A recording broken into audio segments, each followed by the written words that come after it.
the 5th. I'm Debbie Monterrey. I'm Sean Malone. The St. Louis City Police Department say they have one of the best benefits packages of any department in the region. Is it helping with recruiting? I've got that story coming up. I'm Megan Lynch. I'm Maria Aquina. A tense Wednesday afternoon outside the Red Roof Plus Hotel on Wilson Avenue in the Hill neighborhood. This is AccuWeather meteorologist Joe Lundberg. Some rain and even a thunderstorm in the area for a while this morning. Mostly cloudy the rest of today, the high 66. Brian Feldman has your sports coming up at 6:15. News, talk, cards. KMOX AM St. Louis. KMOX FM Hazelwood. Always live on the free Odyssey app. This is CBS News on the Hour, sponsored by JTV.com. I'm Deborah Rodriguez. Missiles fly over the Middle East on day 6 of the Iran war. A U.S. warship launching an attack Iran's way as Tehran issues a macabre warning. The BBC's Lise Doucette. Residents who are able to leave and have somewhere to go are fleeing to safer places. But unlike last year's war, which mainly targeted Tehran, this time more than 100 towns and cities have been in Israel's and America's sights as they continue to strike military bases, missile platforms, as well as Iran's political and military leaders. Iranian state TV has aired a message from the late Ayatollah calling for the shedding of blood from Israelis and President Trump. An Iranian government agency has raised the death toll there to 1,230. The president is giving U.S. efforts an A++. We're doing very well on the war front, to put it mildly, I would say. Somebody said, on a scale of 10, where would you rate it? I said about a 15. The Senate has defeated legislation requiring congressional approval to continue military operations. Delaware Chris Coons on what Democrats can do now. Continue to raise concerns and continue to press on accountability, funding, and support the Americans in the region who desperately need to be evacuated. After months of denials, Texas Republican Congressman Tony Gonzalez admitted to an affair with a staffer who later died by suicide. Gonzalez spoke on the Joe Pags radio show. I made a mistake, and I had a lapse in judgment, and there was a lack of faith. And I take full responsibility for those actions. Gonzalez forced into a runoff to keep his seat after Tuesday's primary. Health Secretary Kennedy set his sights on Dunkin', and New Englanders aren't happy. Kennedy issued this challenge to Dunkin' and Starbucks. Show us the safety data that show that it's okay for a teenage girl to drink an iced coffee with 115 grams of sugar in it. Massachusetts Democratic Governor Maura Healey responded in a tweet, "Come and take it." Yas Mankari visits a Dunkin' in Boston every morning. Thank you. Her message to RFK Jr.? Don't try it. She says she's not worried about the sugar content in her iced coffee with cream, blueberry, and butter pecan. It's my pick-me-up for the day. Michael Wallace, CBS News. A woman may never tell her age, but a violin can't help it. A new study of 275 Stradivarius instruments finds not only can you determine age by the number of rings on the wood used to make them, you can also tell where the trees came from. It finds they grew at high elevations in northern Italy. This is CBS News. Looking for spring jewelry looks? Find them at Jewelry Television. New customers get $20 off purchases of $99 or more at JTV.com.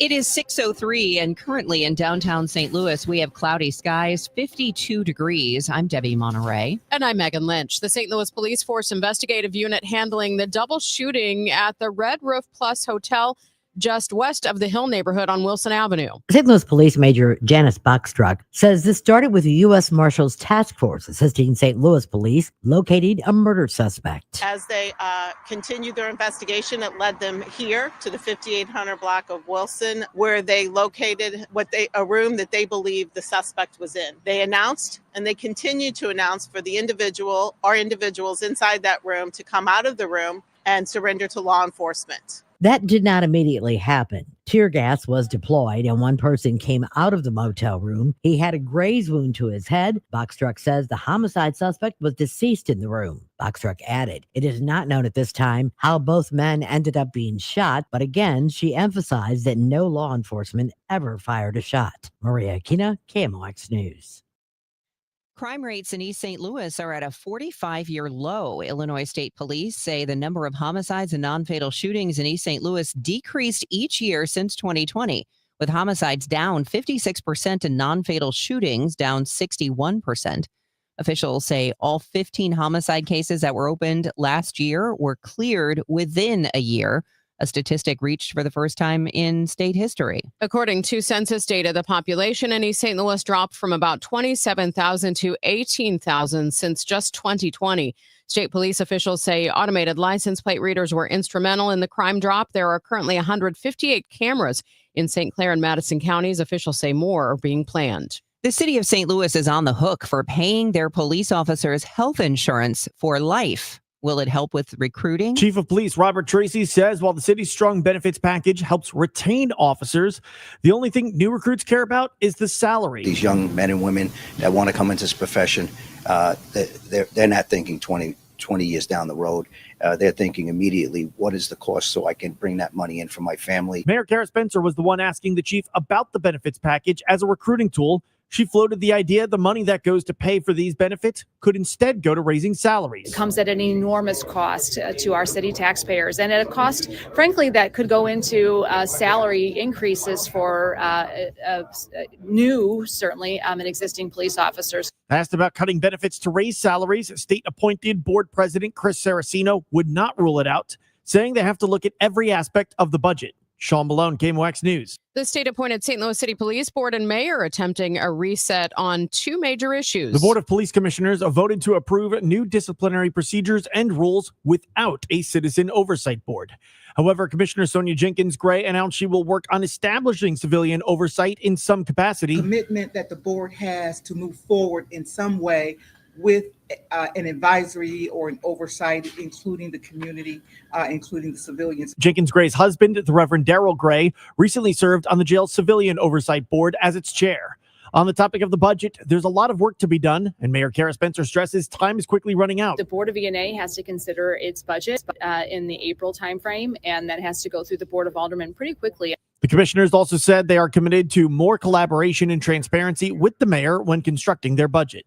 Sean Malone, KMOX News. St. Louis County Executive Sam Page cracking down on illegal slot machines. What about the prosecuting attorney? We can help enforce the regulations around liquor license. I think that's important.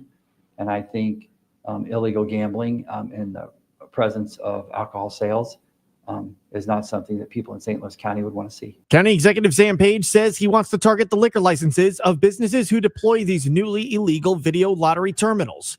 Asked about Page's aggressive approach, prosecuting attorney Melissa Price-Smith declined to weigh in. I heard that he's doing that as well, and I'm not going to comment on any of his actions.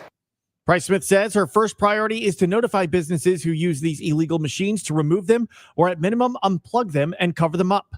She says she is working with the Attorney General's office and will begin to prosecute businesses who do not remove or cover them by June 1st. Sean Malone, KMOX News. From the KMOX business desk, there's a new man in charge of the St. Louis Development Corporation. Stephen Westbrooks has been named the new president and CEO of the city's development arm, most recently serving as the executive director of the Illinois Facilities Fund, where he oversaw $1 billion in assets. Westbrooks, a St. Louis native, has served on local boards and councils, including the Federal Reserve Bank of St. Louis, the Great Rivers Greenway Foundation, and Tower Grove Park. In a statement, Westbrook says he sees great potential in St. Louis and looks forward to collaborating with stakeholders to drive meaningful change. His first day on the job at SLDC will be March 30th. We'll check traffic and weather in 2 minutes here on Total Information AM. It's now 6:08. If you owe back taxes, listen carefully to rule number 1. Never go up against the IRS alone. They're cracking down, freezing bank accounts, garnishing paychecks, canceling passports. Even your home or business could be at risk. But here's what they don't tell you. The IRS has powerful tax relief programs that could save you thousands if you qualify. That's why smart people call Optima Tax Relief, America's #1 tax resolution firm. Nobody knows these programs like the experts at Optima. Their team of tax attorneys and licensed professionals have resolved over $2 billion in tax debt for people just like you. The IRS is not stopping, so don't wait and don't take them on alone. For tax help you need, for tax help you can trust, call Optima today for a free consultation. Call 800-348-0269. 800-348-0269. 800-348-0269. Optima Tax Relief. Some restrictions apply. For complete details, please visit OptimaTaxRelief.com. This is the story of the one. As a maintenance tech at a university, he knows ordering from multiple suppliers takes time away from keeping their arena up and running. That's why he counts on Grainger to get everything he needs, from lighting and HVAC parts to plumbing supplies, all in one place. And with fast, dependable delivery, he's stocked and ready for the next tip-off. Call 1-800-GRAINGER, click Grainger.com, or just stop by. Grainger, for the ones who get it done. Another app for inventory, one for CRM. Oh, don't forget accounting. Wait, which login was that? Or you could use Odoo, one fully integrated system that does it all without the hassle. Ditch the app overload. Get everything your business needs on one platform. Try Odoo free today at odoo.com. That's ODOO.com. This hour of Total Information AM is sponsored by Gamma Tree Experts. It is 6:10, and this is Total Information AM. I'm Debbie Monterrey, along with Megan Lynch and Roger Brand, who joins us from the Overhead Door Company of St. Louis Traffic Center. Well, Debbie, it looks like we have an incident. I can't tell what it is. I can see the flashing lights. They're in the center lane, westbound 270, approaching Bellefontaine Road. Traffic starting to bog down there. Not a solid jam, but it is slow.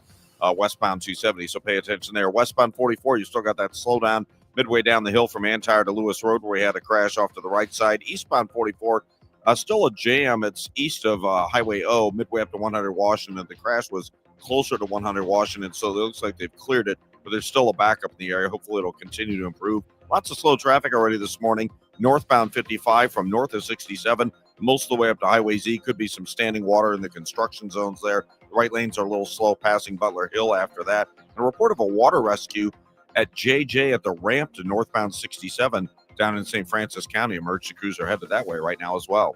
Next update at 6:20 from the Overhead Door Company of St. Louis Traffic Center. Glover here for my friends at Cantor Injury Law. Cantor is local, and we're here doing the work every day. We're right here in St. Louis, and we're ready to fight for you. CantorInjuryLaw.com or call 314-628-9999. The choice of a lawyer is an important decision and should not be solely based on advertisements.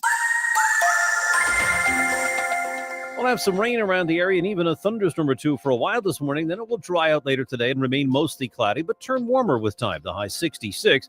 Mostly cloudy and mild tonight. Watch out for a shower or thunderstorm, especially early, low 58. Tomorrow, intervals of clouds and sunshine, breezy and warmer, the high 79. Could be some strong thunderstorms in the area later tomorrow night.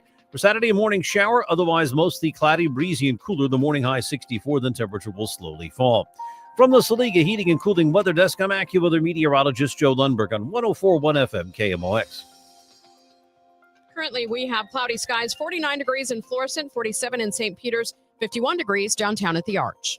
It is going on 6:13. Israel's army claims Iran's leadership has been shaken following the latest wave of attacks on Tehran. The BBC's Yolanda Nell is tracking developments from Jerusalem. The Israeli military said that it hit a ballistic missile launcher in Qom in Iran, and it also taken out air defenses in the Iranian city of Isfahan. He is doing this under the War Powers Resolution.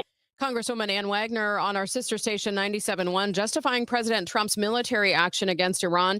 Yesterday, the Senate voted against a resolution that would have prevented Trump from carrying out more strikes. Today, the House will vote on the resolution. I am going to strongly support our troops, along with, I hope, nearly every Republican. And frankly, a number of Democrats have stepped up to say that they are also going to be supportive. Longtime political observer and public policy expert tells KMOX the Trump administration's war on Iran may bring the country back to the negotiating table, but he expects Iran to be wary of any talks. They don't even quite know what they're negotiating for or on, other than to have, the bombing stop. So I'm not sure what a pledge from a reeling, embattled, collapsing regime would do for the United States and Israel. John Shaw is director of the Paul Simon Public Policy Institute at Southern Illinois University in Carbondale. He says Iran won't be the only country to handle future agreements with this administration with caution. It's caused maybe a kind of a grim respect for the United States, but also a deep wariness of how to deal with the country that for so long has been considered a trusted and honorable dominant force on the global stage.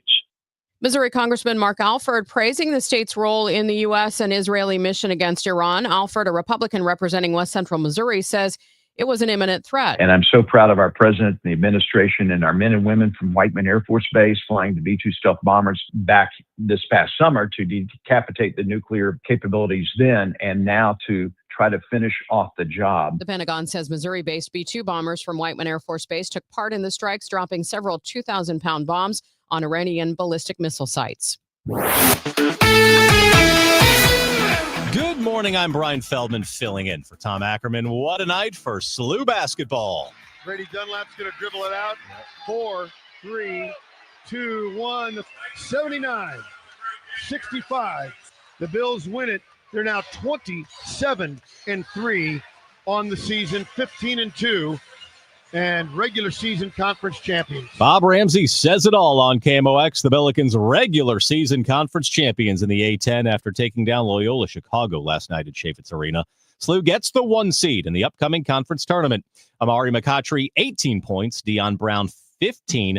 And SLU finishes unbeaten at Chaffetz for the first time in the building's 18-year history. One more regular season game to go. That's Saturday at George Mason. On the ice, the Blues take down the Kraken 3-2 to stop Seattle's 5-game winning streak. Dylan Holloway with the go-ahead goal in the second period. The Blues will stay out west and face the Sharks tomorrow night. Other hockey news, it appears Colton Parayko is on the move. TSN reports the Blues trading the defenseman to Buffalo.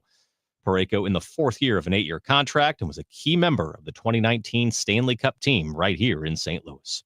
On to baseball. The Cardinals lose to the Nicaraguan WBC team 2-1 yesterday. While the position player group consisted mostly of minor leaguers, the club runs out a number of pitchers who are likely to be on the opening day roster. Expected opening day starter Matthew Liberatore becomes the first Cardinals pitcher to pitch into the 4th this spring, allowing 2 runs. Manager Oliver Marmol says Liberatore is right where they want him to be. Some may start to ask about early in camp is like velo, which is kind of not a box we care to check this early on. But the fact that he's inching towards where we need that to be, he's locating his secondary stuff really well. Like a game like today was solid. This time last year, it was not clear if Liberatore was going to be a starter. Now he's the club's presumed top starter. Marmol says it allows Liberatore's spring work to be even better. When you know that the club is committed to you in that kind of role, then it allows you to just double down on the things that you know you need long-term in order to do it well. Liberatore has now thrown 8 1/3 innings over 3 spring starts, allowing a total of 3 runs. In Jupiter, Florida, at Cardinal Spring Training, Matt Pauley, KMOX Sports. The Cardinals face the Pirates today in Bradenton, Florida. Dustin May will be on the mound.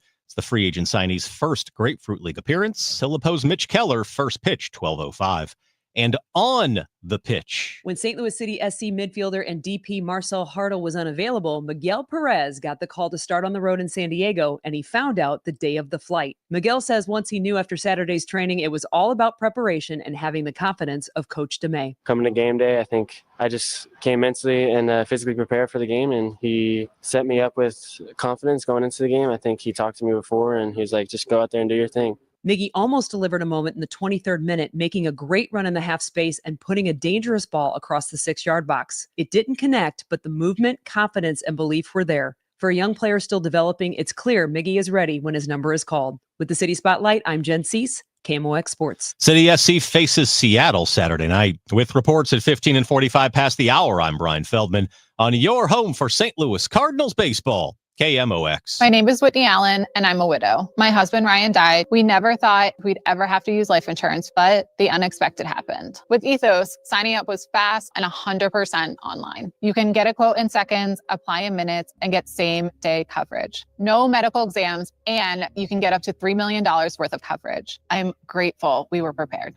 Get your free quote at ethos.com/term. That's ethos.com/term. Paid spokesperson. Time spent on application may vary. Online health questions required. Wesley Financial Group is not a law firm, and Chuck McDowell definitely not an attorney. This is Chuck. If someone talked you into buying something really silly and you want to get out of that silly little thing, my advice, get the facts. Call me and I'll send you our timeshare exit kit absolutely free. Inside, you'll learn how timeshare works and all your options for cancellation. Call Wesley now for your free exit information kit. 800-909-9696. 800-909-9696. Hey, Cardinal Cowboy here. Who would have thought a car crash would have led to charities, TV shows, and cheering with the best fans in the world? I'm thankful for every day. And so are my friends at Renner Garage Door. They've been turning garage doors from zero to hero since 1966. With help from trusted brands like Delden, Amar, and LiftMaster, honest family-style service you can count on. So giddy up and get your free repair or replacement quote today. Giddy up! RENNER,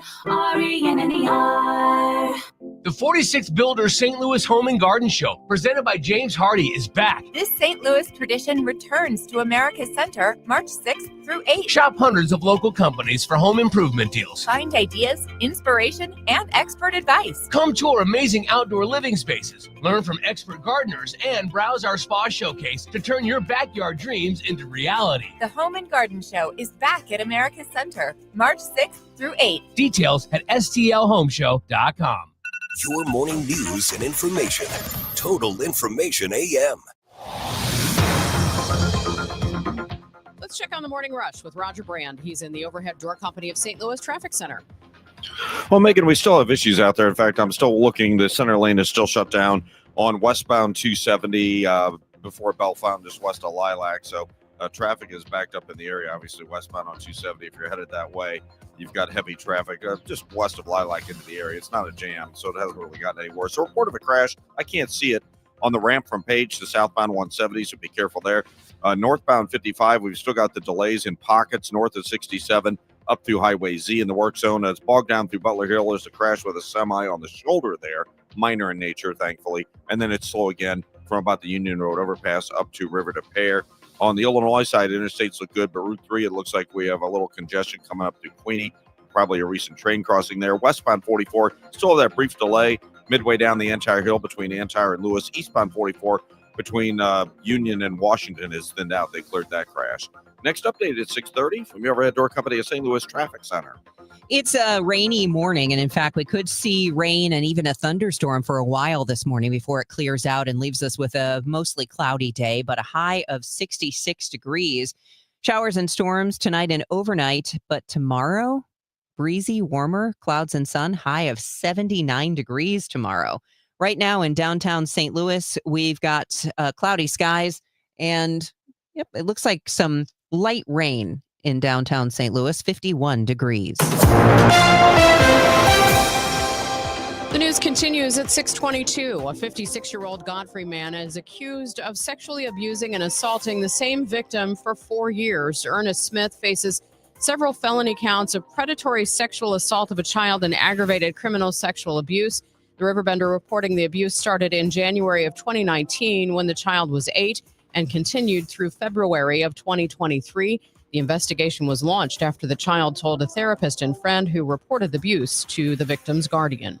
The Major Case Squad has been activated following the killing of a 41-year-old Carlisle, Illinois woman. Sadie Tull was found in her home on Fairfax Street. She had been shot once in the head. Investigators have followed up on more than 63 leads. However, they're asking anyone who had contact with Tull leading up to her death or anyone with information to notify the Major Case Squad or Crime Stoppers. Former police chief of the Carlisle Police Department is facing federal charges for embezzlement. 52-year-old Mark Pinkerhouse has been charged with 2 counts of wire fraud and 2 counts of theft of government funds, accused of embezzling more than $100,000. The indictment says Pinkerhouse took funds between 2017 and 2025 when he acted as police chief for the city of Carlisle and the chief financial officer for the Carlisle Fire Protection District. Pinkerhouse accused of using the money for things like purchase of WNBA tickets and jewelry from Zales. He's also accused of taking funds from the Carlisle Police Department's Drug and Education Fund. The FBI Springfield field office leading the investigation. Many nonprofits that get federal funds are concerned that money can go away at any time, depending on what happens in Washington, D.C. One of those organizations is in South St. Louis, Mo Network. Executive Director Michelle Charbonnier says Mo Network is a recovery community center for drug users. It's a place that provides Narcan, a place to wash clothes, and have access to several resources in order to get a person off of drugs and back into a productive life. Our drug checking program. So our drug supply these days is contaminated, and we run a drug checking program where our participants give us samples of what they're using, like in the baggie that they've used or the capsule. We take it to a lab that tests it and provides us of what's in the supplies. This is critical because all too often a drug user believes they are getting one drug when in fact it is typically laced with fentanyl, and just a pinhead amount of fentanyl can kill you instantly. If you aren't aware that you think you're using a stimulant like cocaine and you use it and there's fentanyl in it and you have no idea, you're likely to overdose. Mo Network has its annual fundraiser March 13th at the Third Degree Glass Factory. This marks 10 years. If you are interested in tickets, go to monetwork.org. Maria Aquina, KMOX News. The Missouri House Committee votes to move Governor Kehoe's income tax elimination plan to the full chamber. The 7-3 party line vote yesterday advances that proposed constitutional amendment that would seek to replace income tax revenue with an expanded sales tax. The income tax phased out over time as revenue benchmarks are met. House Democrats say it amounts to a tax hike on working Missourians. The full House takes it up before spring recess, March 12th. I'm Michael Calhoun. Missouri lawmakers also considering a bill that would set statewide insurance rules for app-based delivery drivers. Jeremy Lefevre, representing DoorDash, spoke against the bill, saying, "What we'd like to see is that the commercial insurance starts as soon as I click that I'm dashing or sparking or whatever the thing is, and then extend for some limited period of time after the delivery." The bill is sponsored by Marshall Republican Senator Curtis Gregory, who says he wants to ensure that Missouri drivers have adequate coverage at all times. Republicans in the Missouri legislature want to make it harder to pass constitutional amendments on statewide ballots. A Cole County judge Wednesday ruled that the ballot language must clearly alert voters that is the intent of the measure and removed what critics call ballot candy from the language. Judge Daniel Green says the first two lines merely restated current law. Amendment 4 will be on the November ballot and would make it possible for a small minority of voters to defeat constitutional amendments. The case was brought by the Missouri Association of Realtors, which is backing an opposition PAC whose spokesman says the judge recognized the legislative attempt to mislead citizens. The time is 6:27, and that time check is sponsored by Jerry Kelly Heating, Air Conditioning, Electrical, and Plumbing. It's time for a $98 furnace tune-up. Attention all dog owners. If you have ever listened to the radio or TV for any length of time, you've probably heard of America's #1 dog supplement, Rough Greens. Greetings, naturopathy Dr. Dennis Black, Amazon best-selling author and founder of Rough Greens here. And if your dog suffers from bad breath, itchy skin, licking paws, joint pain, or low energy, the truth is their food is probably to blame. You see, all commercial dog food is dead food. That's why I created Rough Greens. One daily scoop gives your pup the live vitamins, omega oils, probiotics, and enzymes that will bring their food back to life. Don't believe me? Let your dog try it before you buy it. I'll send you a free Jumpstart trial bag, risk-free. You just cover the shipping. Go to roughgreens.com. That's RUFFgreens.com. Use discount code NEWS. Don't wait. Give your dog the gift of vibrant health. Order now. It'll be at your house in a few days. Go to roughgreens.com. That's RUFFgreens.com. Discount code NEWS for your free Jumpstart trial bag today. Rough Green. We make any dog food better. When it comes to your hearing, you deserve expert care. At the Audiology Center, you're treated by certified audiologists Dr. Colleen Bosler, Dr. Adam Foss, and Dr. Bailey Campbell, meaning 8 years of advanced education, clinical expertise, and a commitment to best practices. Charlie, we offer hearing aids from all major manufacturers, so you get what's best for you. Every patient receives individualized testing, precise fittings using real ear measurements, and personalized programming to ensure your hearing aids perform exactly as they should. And our care doesn't stop once you leave the office. We're committed to helping your hearing aids last through ongoing adjustments, maintenance, and long-term support at no extra cost. Better hearing is personal, not one size fits all. Call us today at 636-441-7470 or visit us online at theaudiologycenterstl.com. And let's take that first step together. In St. Louis, the weather can change in an instant. One day, you're under a thunderstorm warning. The next, oh boy, it's Snowing. Stay prepared for whatever Mother Nature throws your way. When weather threatens, the KMOX Storm Center has expert forecasts and live reports here to keep you safe and informed. Don't get caught off guard. Know your weather. Sponsored by Saliga Heating and Cooling. When you enter a place of business, you're owed a legal duty that the place of business is safe for you to shop in. I'm John Morgan of Morgan & Morgan. If you suffered an injury at a place of business, our duty is to protect you after that harm. Morgan & Morgan, for the people.com. Who's been talking about St. Louis sports since 1985? Bernie Miklasz.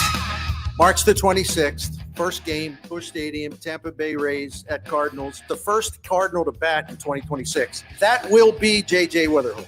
So the point is, he'll be on base a lot. He has tremendous on-base skills, and I think that's what you want in the leadoff hole. Bernie Miklasz. Hear what he has to say on the voice of the St. Louis Cardinals. 104.1 FM, KMOX. At 6:30, we have cloudy skies, a little bit of drizzle, 51 degrees downtown at the Arch. I'm Megan Lynch. I'm Debbie Monterrey, and here's Roger Brand. He's in the Overhead Door Company of St. Louis Traffic Center. Well, they're still working the crash, I guess it is, Debbie. It's hard to see in the distance, but I can see the flashing lights, and it looks like they have everything shuttled down to the right lane. It was the center lane that was blocked before, so you were getting by on the left and right-hand side, but now only one lane open, the right lane, westbound 270. This is just west of Bell Fountain, so traffic is a solid jam back to almost Riverview. Since it's just down to one lane now, it's making it more difficult. There's more volume now, southbound 61 from Highway P down onto 64, just generally slow, running all the way through Lake St. Louis Boulevard. Seeing more of a backup now. That crash westbound 44 midway between Antire and Lewis Road, right lane block, so it's becoming bumper to bumper. Not any longer of a delay, but it is more solid. Northbound 55 still a little slow at A. McNutt up through Highway Z. Butler Hill up to 270. There's a crash on the shoulder there. Union Road overpass up to River to Pears heavy. Westbound 64 is starting to slow at 159 and at the 70 split. Next update at 6:40 from the Overhead Door Company of St. Louis Traffic Center. We're looking for rain, possibly a thunderstorm for a while today. Otherwise cloudy and warmer, a high of 66. Mostly cloudy. A shower or thunderstorm could pop up tonight, mainly early, an overnight low of just 58. And then tomorrow, breezy and warmer with a mix of clouds and sun, a high near 79. Right now, we have cloudy skies, 51 degrees downtown at the Arch. It is going on 6:32, and a homicide suspect is dead following a standoff with U.S. Marshals and St. Louis police at the Red Roof Inn Plus in the 5800 block of Wilson Avenue. That's just at Hampton and 44. A second man in the room with the homicide suspect had a gunshot graze wound to his head, but it is not known who shot the man. St. Louis Police Major Janice Bachstruck. So what happened inside that room is part of our investigation now. So the Force Investigation Unit is here. They will work alongside the Homicide Division in doing an investigation into what occurred inside that room. There was a firearm recovered from inside that room, and that investigation, like I said, is ongoing. The U.S. Marshals has one St. Louis police officer assigned to the task force. Bachstruck says the man that had the non-life-threatening graze wound potentially has some criminal activity that police are also investigating. Maria Kina, KMOX News. Amid the tension around civilian oversight and the budget, the state-appointed St. Louis City Board of Police Commissioners and the mayor aim to reset. We remain transparent, accountable, and finding a responsible way, or a path forward that ensures meaningful. Board President Chris Saraceno reading an opening statement committing to working collaboratively with the mayor to solve the budget gap and the question of civilian oversight. Mayor Kara Spencer says recent negotiations are still far apart, due in part to the city's responsibility to pay out benefits to officers for life. Pension costs, those lifelong health benefits, and so those are not included. They were not included in the police department's budget. Saraceno says the change from local control to state-appointed control has resulted in a lot of these processes being built on the fly. And at the end of the day, if we don't have the police officers and the citizens of the neighborhoods in St. Louis at the forefront of what we are discussing, then we're not doing our job. Sean Malone, KMOX News. The news is sponsored by Michael's Flooring Outlet, the flooring experts, michaelsflooringoutlet.com. It is 6:34. Your Money Minute from Bloomberg is next. Do you owe $10,000 or more to the IRS like Mark? I've been doing home remodeling for 30 plus years, but the economy crashed. I wound up losing my home, losing my job, and on top of that, owing the IRS a ton of money. I owed the IRS $114,000. It really, truly was the worst part of my life. Then Mark found tax relief advocates. On news radio, I heard about TRA, and I thought, what's the worst that could happen? So I picked up the phone and I called them. When it was all said and done, TRA settled my $114,000 debt for $100, and I'm telling you, I was ecstatic. Could not believe it. Would recommend TRA to anyone. If you owe 10 or even hundreds of thousands of dollars to the IRS, don't lose hope. Do what Mark did and call TRA for a consultation. But TRA did. They gave me a second chance, and I'm forever grateful. Visit TRA.com or call 800-491-9914. 800-491-9914. That's 800-491-9914. It's 6:35 and time for your money report here on Total Information AM. It's sponsored by Eamon Gattner and Capriano Elder Law Attorneys. This is Bloomberg Money Minute. The financial and logistical troubles the Iran war is causing for the global aviation industry are compounding by the day. The number of canceled flights to the Middle East has surpassed 23,000 since fighting began. Thousands of passengers have been stranded in the Gulf region, forcing many to take expensive routes to reach functioning airports in Saudi Arabia and Oman. Turning to today's markets, the Middle Eastern-focused traders are following a report that Iran recently signaled it was ready to relinquish its uranium stockpiles. S&P futures are little changed. Dow futures are down 90 points. Crude is higher at $76 a barrel. And the Justice Department is investigating whether several leading producers of commercial fertilizers have colluded to raise prices. The companies control a significant portion of the U.S. fertilizer market, raising concerns among farmers and also government officials about high fertilizer prices. Courtney Donahoe, Bloomberg Radio. I was ordering food for the office from the same few places for too long. For workplaces suffering with office food fatigue, every day's a struggle. Before starting Easy Cater, I assumed having no good vegan options for Carl in finance was normal. Easy Cater is designed to treat OFF with a huge variety of favorite restaurants, plus tools to help you meet dietary needs and stay on budget. Used daily, one platform lets you save time and shine. Ask your app store about Easy Cater or start an order at easycater.com. Hola amigos, Brad Evans here. Check out this booming voice and Pat Boyle on BetMGM tonight, covering the biggest sports stories from coast to coast, live and interactive on the free Odyssey app, discussing NFL offseason news and getting you ready for the madness in college hoops. BetMGM tonight with me, Brad Evans and Pat Boyle, live and interactive, Monday through Friday night starting at 6 Eastern, presented by BetMGM. Always live on the free Odyssey app and watch on YouTube at BetMGM tonight. For 100 years, KMOX has been a part of St. Louis. Now, those moments live on, preserved, remastered, and ready to be heard again. Discover KMOX from the Archives, a podcast featuring classic audio from a century of service. Sponsored by Overhead Door Company of St. Louis, the genuine, the original. The KMOX from the Archives podcast, available now at KMOX100.com or wherever you get your podcasts. Nothing makes a gathering great like Eggland's Best Eggs. They're just so delicious with better nutrition, too. For us, it's eggs any style, as long as they're the best. Eggland's Best. Better taste, better nutrition, better eggs. This is the Gas House Gang from KMOX. Bernie Nicholas and the Gas House Gang, today at noon on America's Sports Voice, KMOX.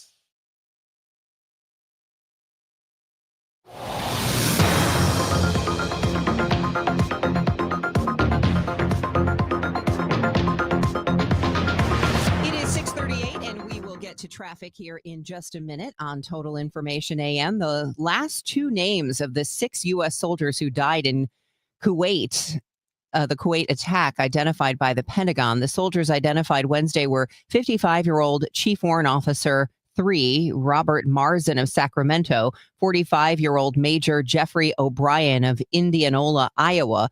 They died Sunday when a drone hit a command center in Kuwait. That strike came one day after the U.S. and Israel launched its military campaign against Iran. The Pentagon said Marzan was at the command center and died when the drone strike hit. Republicans take another crack at Homeland Security funding, citing the Iran war. The House already approved a DHS spending bill in January, but it faltered in the Senate as Democrats insisted on changes to immigration enforcement operations following the shooting death of ICU nurse Alex Preddy in Minneapolis. As a result, funding for the department lapsed on February 14th. Republicans calling on Democrats now to reconsider in the wake of the conflict in Iran. Democrats argue it's a cynical effort that will fail without changes to immigration enforcement operations. A Haitian man has died in U.S. immigration custody. According to his brother, the man had an untreated toothache. The man was confined at an Arizona immigration detention center for months after the denial of his asylum application. He died at a hospital. The man's brother said the 56-year-old Emmanuel Damas told officers he had a toothache in mid-February, but was not sent to the dentist. Damas is among at least 9 people who have died in ICE custody this year.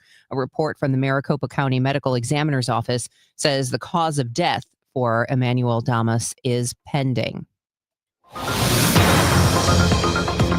Let's get the latest on the roads for you on this Thursday morning. Roger Brand has the update from the Overhead Door Company of St. Louis Traffic Center. Just hearing another call out for the water rescue, the Highway JJ at the North 67 on-ramp. What I heard after that earlier was that there were some folks that evacuated from a campground in that area, and they went to the wrong side of the flow, I guess, of the water and got stranded. So they've had another call out, but I don't think it's actually on the highway itself. What is on the highway is causing problems, though. We still have this crash westbound 270 just past Bellefonte Road. Only the right lane is open. Traffic's jammed back across the Chain Rocks Bridge in Illinois now, so that's getting worse. Southbound 61 approaching Highway P all the way down onto 64. The boulevard's heavy. Northbound 270, 55 through Gravois, north of Big Bend up to about Clayton Road. That's all slow. Northbound 55, slow briefly at A. McNutt up through Highway Z. There's a southbound delay coming through Z as well. Maybe I have a southbound incident. We'll check on that. Northbound slow approaching Butler Hill up to 270. There was a minor semi-crash on the shoulder there. Union Road overpass up to River to Pears. Heavy westbound 64 delays both sides of 159. And it's heavy on 5570 west of 203 onto 64 3rd Street. And then after that, crossing the Poplar. Next update at 6:50 from the Overhead Door Company of St. Louis Traffic Center. All right, what's it going to be like? Because if you're looking out the window right now, you're thinking, what a wet, gloomy, droopy morning.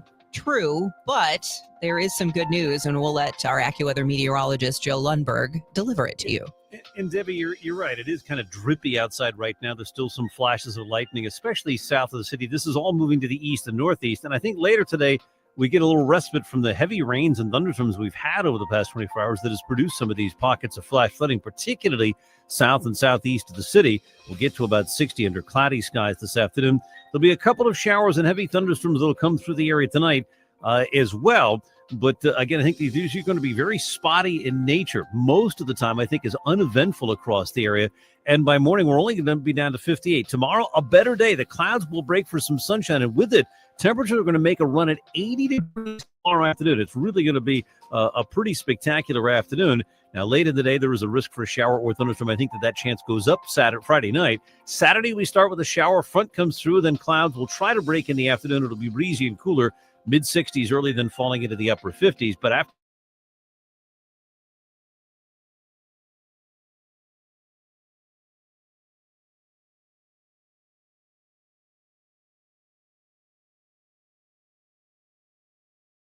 Weather Desk, I'm AccuWeather meteorologist Joe Lundberg on 104.1 FM KMOX.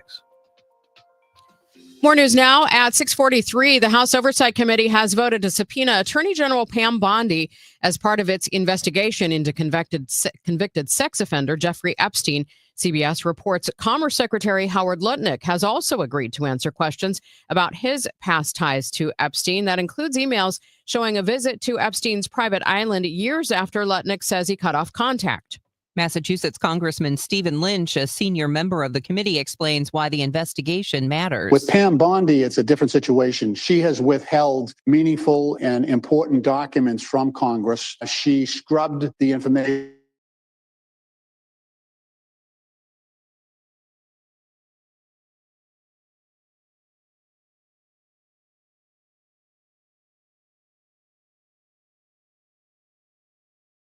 Issue pardons.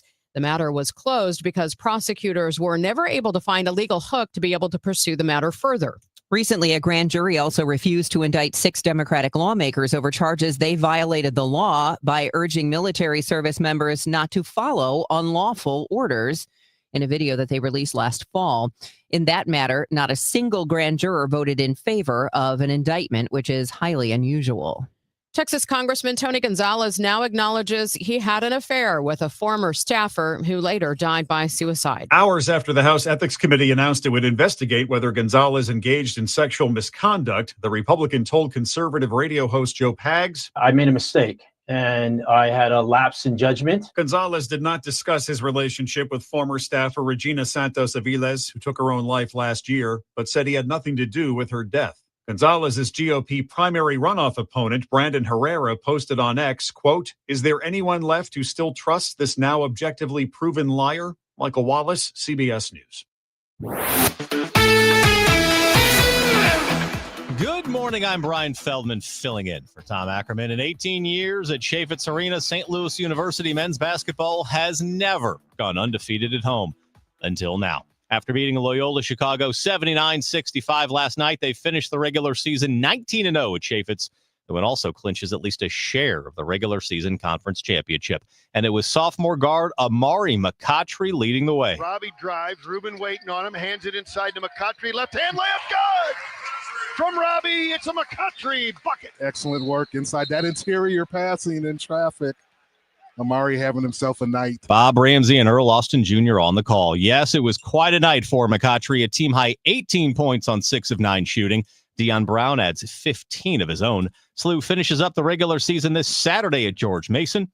And on the ice, the Blues take down the Kraken 3-2 to stop Seattle's 5-game winning streak. Next up, they stay out west and face the Sharks tomorrow night. On to baseball. Richard Fitz makes his second appearance of spring training, throwing 3 scoreless innings out of the bullpen in the team's 2-1 loss to the Nicaraguan WBC team. He's now thrown 5 innings without allowing a run, with his fastball sitting in the high 90s. Manager Oliver Marmol says he likes the way Fitz attacks hitters. Usage on even the fastball sinker, I think he mixed in 10 sinkers, so it's hard to just sit on one when you have 2 fastballs doing different things, and mix his other stuff well enough to keep you off balance. Starters innings are getting tougher and tougher to find during Grapefruit League play, especially with Dustin May joining the rotation today. Fitz piggybacks yesterday, throwing the final 3 innings. Manager Oliver Marmol says Fitz can compete for a rotation spot even without getting starts in spring. If he's in a piggyback, and as long as he's getting ramped up and getting the innings, I think it's fine. And it still allows him to show us what he's capable of doing. So I'm not extremely concerned as to like him starting it or coming in after somebody at the moment. Fitz throws 19 of the 33 highest velocity pitches in the game. In Jupiter, Florida at Cardinal Spring Training, Matt Pauley, KMOX Sports. The Cardinals face the Pirates today in Bradenton. Dustin May will start on the mound. It's the free agent signee's first Grapefruit League appearance. He'll oppose Mitch Keller, first pitch 12:05 right here on KMOX. And on the pitch, St. Louis City SC midfielder Miguel Perez knows the path of a young pro isn't always straight up. After a 2024 loan to USL team Birmingham Legion, Miguel says the experience challenged him, especially mentally, living on his own at age 18, being away from family, and adjusting to a more physical league. But it shaped him. Yeah, I think it's just a mental thing. Just believe in yourself and have confidence is the main thing. Miggy says coming back this preseason, his mindset was simple: to play like he belongs. And that belief showed when he earned the start against San Diego for the missing DP, Marcel Hartle. Now he's focused on continuing to grow, train hard, and prove that he's always an option for the first team. With the City Spotlight, I'm Jen Cease, KMOX Sports. City SC faces Seattle Saturday night. With reports at 15 and 45 past the hour, I'm Brian Feldman on your home for St. Louis Cardinals baseball. KMOX. Just hearing the word IRS can make people break out in a cold sweat. No one wants to deal with the IRS, and now you don't have to. The good news is Legal Tax Defense has been successfully negotiating with the IRS for more than 15 years. It doesn't matter how much you owe, whether it's $5,000 or $5 million. You deserve the best in the business on your side, and that is Legal Tax Defense. Even if you're working with someone else and just want a second opinion, there is no cost or obligation to call. They can prevent levies, liens, wage garnishments, even file back tax returns. And the best news about Legal Tax Defense is they won't take your case unless they know they will reduce or eliminate your tax debt. Call Legal Tax Defense right now for a free no-risk consultation. 800-284-1238. 800-284-1238. You have nothing to lose, but everything to gain. 800-284-1238. Looking to build your dream home? Lombardo Homes has become synonymous with quality, luxury, and customization, offering thoughtfully designed homes in the area's most desirable communities. And for the month of March, we're giving you even more room to live. For a limited time, receive a free finished recreation room in the lower level, perfect for entertaining, movie nights, a home gym, or whatever fits your lifestyle. This special incentive is available in select communities and only during the month of March. Visit LombardoHomes.com to explore and be sure to ask your sales manager for details. St. Louis, get ready. One of the most powerful voices in country music is coming to the Dome at America's Center on March 7th. Zach Bryan, live in concert. It'll be fun, but those clouds, I'm telling you, baby. With the songs you know by heart. You can see them now. One night, one stage, an unforgettable night of raw, honest music. Tickets available now at Ticketmaster.com. For more information, KMOX.com/events. Now the news at 9, The Talk. The Chris and Amy Show on 104.1 FM KMOX. 6:50, time to update you on your ride into work with Roger Brand. He's in the overhead door company of St. Louis Traffic Center. Well, Megan, good news for Madison and North County drivers. It looks like they've got that crash over to the right-hand side now, westbound 270 at Bellefontaine. Traffic is still jammed, though, about almost midway between the Canal and Chain Rocks Bridge on westbound 270. So it's pretty solid through there. Eastbound Highway 78 to Lake St. Louis Boulevard and through Cave Springs a little slow. Southbound 61 Highway P onto 64 to about Lake St. Louis Boulevard is slow. If you're on North 270, ramping on from 55 to 44 is busy. And then north of Big Bend to Manchester, approaching Clayton Road up to Ladue. South 270, all of the Ladue is kind of heavy. Westbound 44, still this jam coming down the west side of the Antire Hill. So Antire, most of the way down toward Lewis. The white lane was blocked for a crash. All lanes are blocked, both lanes actually. Southbound 55 just south of Z by a wreck. There's a short jam there. Northbound slow down coming up from McNutt through the area. White lane's busy at Butler Hill from Union Road overpass all the way up to Holly Hills downtown. 64 delays both sides of 159 and 5570 exchanges, slow all the way across the Poplar. Next update at 6:58 from the overhead door company of St. Louis Traffic Center. The weather this morning could just be, well, what it is, rain with maybe a thunderstorm, but it should clear out the rain anyway, and we'll have a cloudy day with a high of 66 degrees. We could see showers and thunderstorms in spots overnight, and then tomorrow, it's going to be breezy, warmer, sun and clouds, and a high tomorrow of 79 degrees. Right now, it's cloudy with some drizzle and 51 downtown. The news continues at 6:52. A new part-time job for St. Louis native and retired New York Archbishop Cardinal Timothy Dolan. KMOX religion editor Fred Bottomer reports. Cardinal Dolan has officially been sworn in as the co-chaplain of the New York City Police Department. New York City Mayor Zoran Mandami. Cardinal Dolan has stood as a spiritual beacon for almost 3 million Catholic New Yorkers over the last 27 years, leveraging the power of the church to support all those in need, including migrants, refugees, at-risk youth, and our city's hungry and homeless. Now I have 2 badges, this venerated shield of the NYPD and the cross of Christ, both over a heart, my heart, a heart which now belongs to all of you. Thank you. Cardinal Dolan will serve alongside the Reverend A.R. Bernard.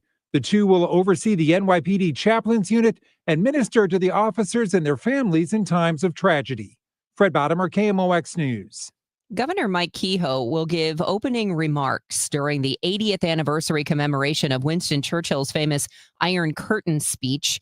That's today at the museum on the campus of Westminster College. The centerpiece of the museum is the 17th century Church of St. Mary Aldermanbury, moved from London to Fulton stone by stone. The director of the museum is Tim Riley. The museum, Westminster College, the Churchill legacy, the audaciousness to do something like this, to bring a church from London and reconstruct it. It's a very American idea, but it's also a very Churchillian idea, and it's attracted world leaders to this campus to follow in Churchill's footsteps and to make pronouncements on world affairs. Maryville University announces a new men's ice hockey program. The school announced the launch of the NCAA Division I team, which will make its debut during the 2027-28 school year. Maryville says its existing club hockey programs will remain untouched, making the Division I team the school's sixth hockey team. The university says it has secured additional funding for significant facility upgrades. Who qualifies as a senior citizen these days? It's a term many of that age don't identify with, and that's one reason why the St. Louis Senior Olympics have rebranded as St. Louis Legends Games. It's put on by the Jewish Community Center, and Stephanie Ray says events run the gamut. Softball tournament, ice hockey skills, football throws, a poker tournament, and a pinball tournament, bridge, mahjong, full track and field schedule, everything but hurdles, full swimming schedule. Registration began this week, and the games will be in May at locations all over the St. Louis region. It's open to anyone over the age of 50, but Ray says, why not have your kids volunteer? Alton families in need can receive free hams later this month. As Easter approaches, volunteers will be distributing those hams and side items during a drive-through food drive at Saturday, March 28th. The Riverbender reports this year marks the 7th year the Crisis Food Center is partnering with a regional credit union to split the costs. I heard it's somebody's birthday. Birthday excitement. It's your birthday. Today's KMOX birthday shout-out sponsored by Renner Garage Door, RENNER, forward and back, family-owned and top-rated, RennerDoorSTL.com. And those celebrity birthdays for this Thursday, March 5th, include magician Penn Jillette, 71 years old today. Actor Eva Mendes is 52, model Nikki Taylor, 51, and country singer Gabby Barrett is 26. Remember, if you have a birthday or anniversary you would like announced during this segment, it's totalam@kmox.com. Just email us at totalam@kmox.com. Happy birthday wishes going out to Jordan Stulce, or Stulcy, from Jeannie. Also, happy birthday wishes to Joanne Hopkins and Paul West. This is the best birthday ever. This is Congressman Bob Onder. Tax season is here, and Missouri families are already seeing the real impact of the Working Families Tax Cut Act. House Republicans are delivering real results for hardworking Missourians. According to the Council of Economic Advisors, the bill is projected to raise wages in Missouri by about $3,000 to $6,000 over the next 4 years. That's more money for groceries, gas, and greater security for your family's future. In Congress, I'm working to protect working families, strengthen our economy, and ensure you are keeping more of your hard-earned money. Paid for by official funds authorized by the House of Representatives. If you're getting close to retirement, or maybe you're just thinking about retirement more in general, you're probably thinking about, when can you retire? Will you have enough money to live on? You know, we all have retirement questions that, let's be honest, they're overwhelming and just can stress us out. But Steve All can help answer those questions so that you'll feel more confident about this next phase of your life. Check out his show, The All Financial Hour, Saturday mornings at 10 and Sunday evenings at 6 here on KMOX. Get ready, St. Louis area. The St. Charles Boat Show is here March 5th through 8th at the St. Charles Convention Center. See the top dealers from the Lake of the Ozarks and climb aboard your next dream boat. New models, great deals, and summer fun starts here. Visit lakeoftheozarksboatdealers.com for details. This is the Gas House Gang from KMOX. Bernie Nicholas and the Gas House Gang, today at noon on America's Sports Voice, KMOX. Hi, this is Charlie Brennan. I see clearly now thanks to the doctors, Greg Birdie, Ranjan Malhotra, Robert Brusati, and Andy Royer. You can too. YourEyeDoc.com. This is the story of the one. As a maintenance tech at a university, he knows ordering from multiple suppliers takes time away from keeping their arena up and running. That's why he counts on Grainger to get everything he needs, from lighting and HVAC parts to plumbing supplies, all in one place. And with fast, dependable delivery, he's stocked and ready for the next tip-off. Call 1-800-GRAINGER, click Grainger.com, or just stop by. Grainger, for the ones who get it done. Rock icon Sting brings his Sting 3.0 tour to Steeple Theater Saturday, October 17th. Fronting his power trio, Sting performs the most electrifying songs from his timeless discography. Presented by the Cherry Tree Music Company and Live Nation.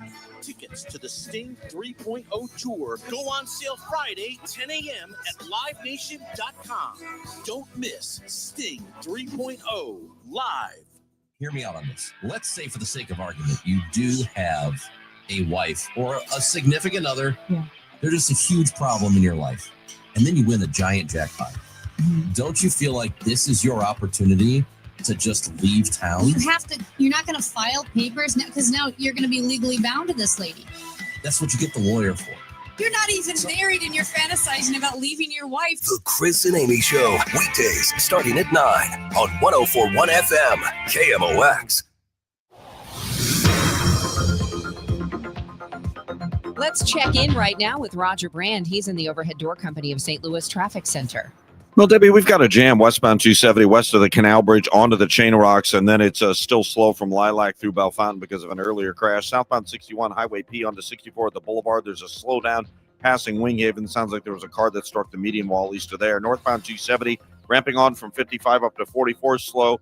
North of Big Bend to Manchester and north of Manchester up to Ladue. South 270 south of Olive to Ladue. That's all busy. Westbound 44 still jamming through Antire down the hill toward Lewis where that right lane was blocked by the crash. Southbound 55 still has restrictions at Highway Z and a short jam up there due to an injury crash. From the Overhead Door Company of St. Louis Traffic Center.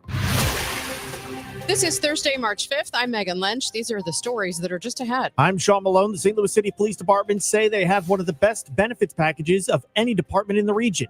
Is it helping with recruiting? I've got that story coming up. I'm Debbie Monterrey. I'm Maria Aquina. A tense Wednesday afternoon outside the Red Roof Plus Hotel on Wilson Avenue in the Hill neighborhood. This is AccuWeather meteorologist Joe Lundberg. A wet start to the day with some rain and a thunderstorm in the area for a while. Mostly cloudy this afternoon, high 66. We've got CBS News next. Celebrating 100 years of informing and entertaining. KMOX AM St. Louis, KMOX FM Hazelwood, the voice of St. Louis. This is CBS News on the Hour, your home for original reporting. I'm Deborah Rodriguez. A message from the late Ayatollah Khamenei played on Iranian state TV calls for the blood of Israelis and President Trump. On day 6 of the war, Iran warning the U.S. will bitterly regret the torpedo strike from a submarine that sank one of its warships. The BBC's Charles Haviland. The bodies of the Iranian crew are being held in a hospital in Galle in southern Sri Lanka, where 32 other sailors who survived the attack are being treated. Tehran has condemned the U.S. for the sinking. The Iranian Foreign Minister Abbas Araghchi called it an atrocity that America would regret committing. Israel has unleashed a new barrage of bombs on Tehran. Correspondent Charlie D'Agata is in Tel Aviv. It was another noisy night overnight. In fact, even this afternoon, a few minutes ago. Now, the Pentagon says that missile launches out of Iran are down by more than 70%, but it didn't feel that way, especially now that Hezbollah has joined the fight. Many Americans trying to get out of the Middle East say they're trapped now. CBS's Imtiaz Tyab spoke to Oliver Sims, who's been stranded at the airport in Doha. Have you been in touch with the State Department? I have, yes, but it's just kind of all over the place.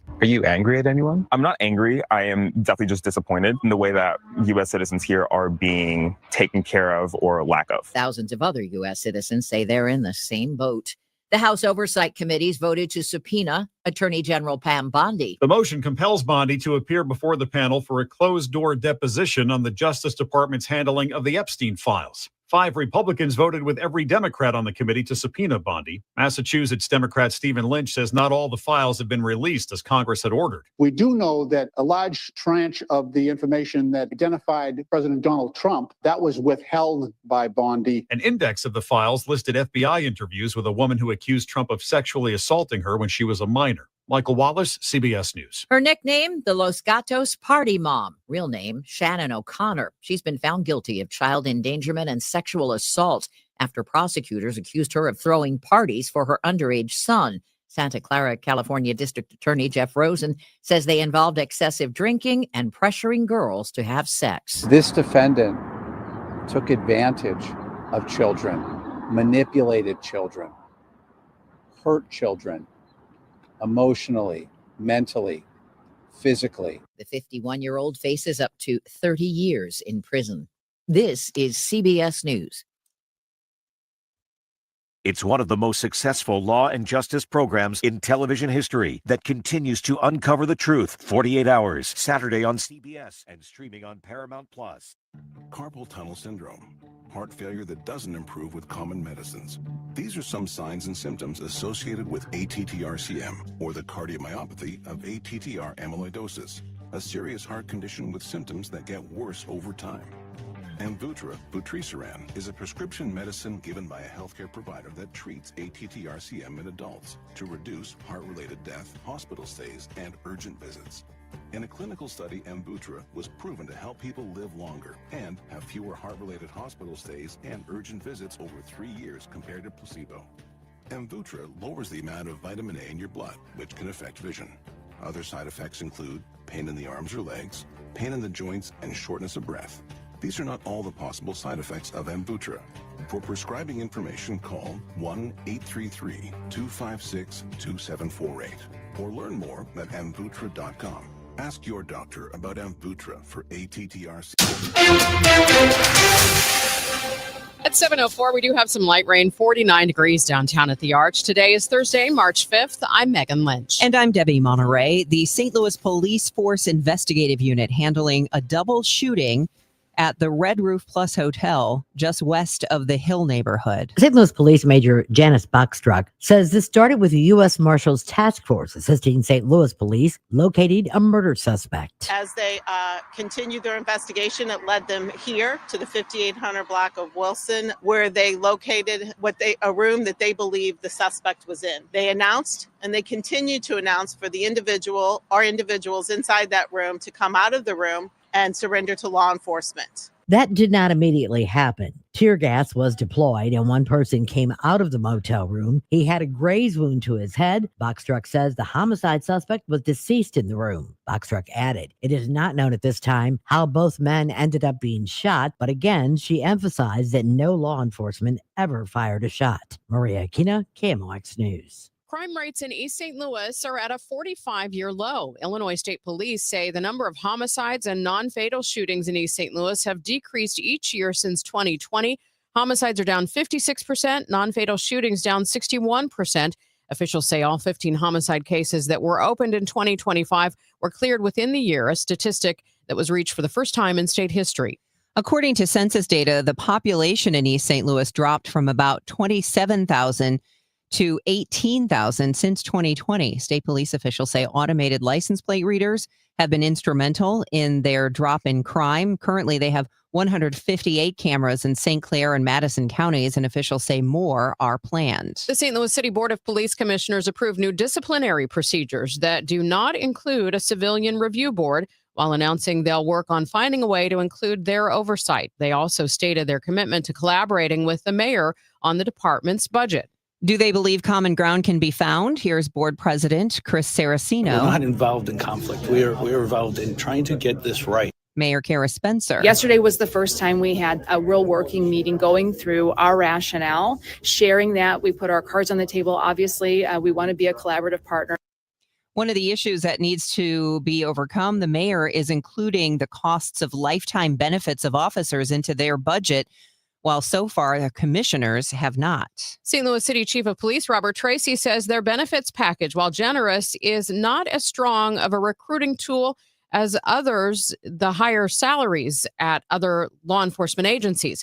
Mayor Kara Spencer says the benefits like paying an officer's health insurance for life is costly, and those funds could instead go toward higher salaries. Are we investing the limited and finite revenue that the city has and doing it in the most effective way to attract new officers to the profession, not just of policing, but policing for SLMPD? The state-appointed Board of Police Commissioners currently working through their proposed budget for the first time. When asked if benefits could be cut in order to raise salaries, board president Saracino didn't say no. If we weren't doing our job, if we didn't look at this in a holistic way, then we probably wouldn't be doing our job. So we do definitely need to look at every aspect of this.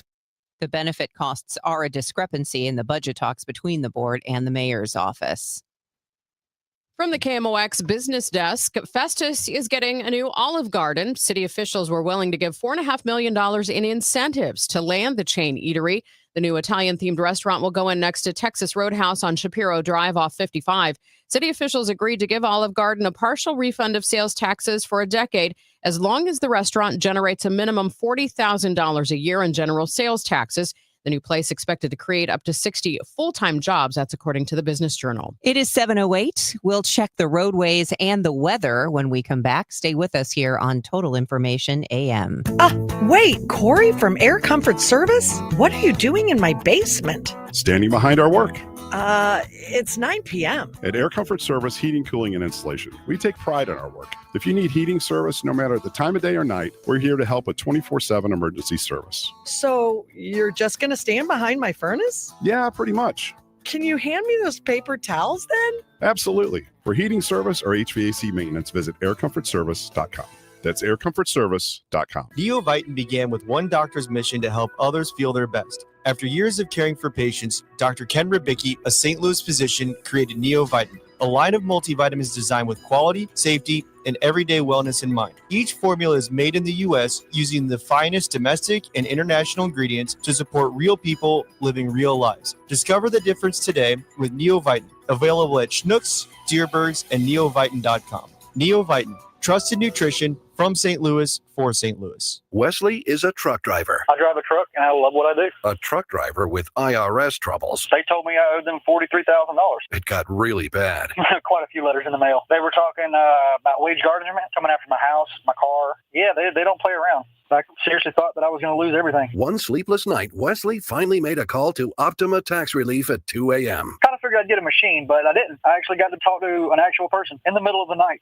He found just what he was looking for. Oh, they were great people. You need a team of people that know what they're doing. Optima Tax, they know what they're doing. Optima Tax Relief came through with flying colors. I saved an incredible amount of money. Happy don't even come close. I was absolutely overjoyed. Take Wesley's advice. If you're in any kind of trouble with the IRS, call Optima Tax Relief.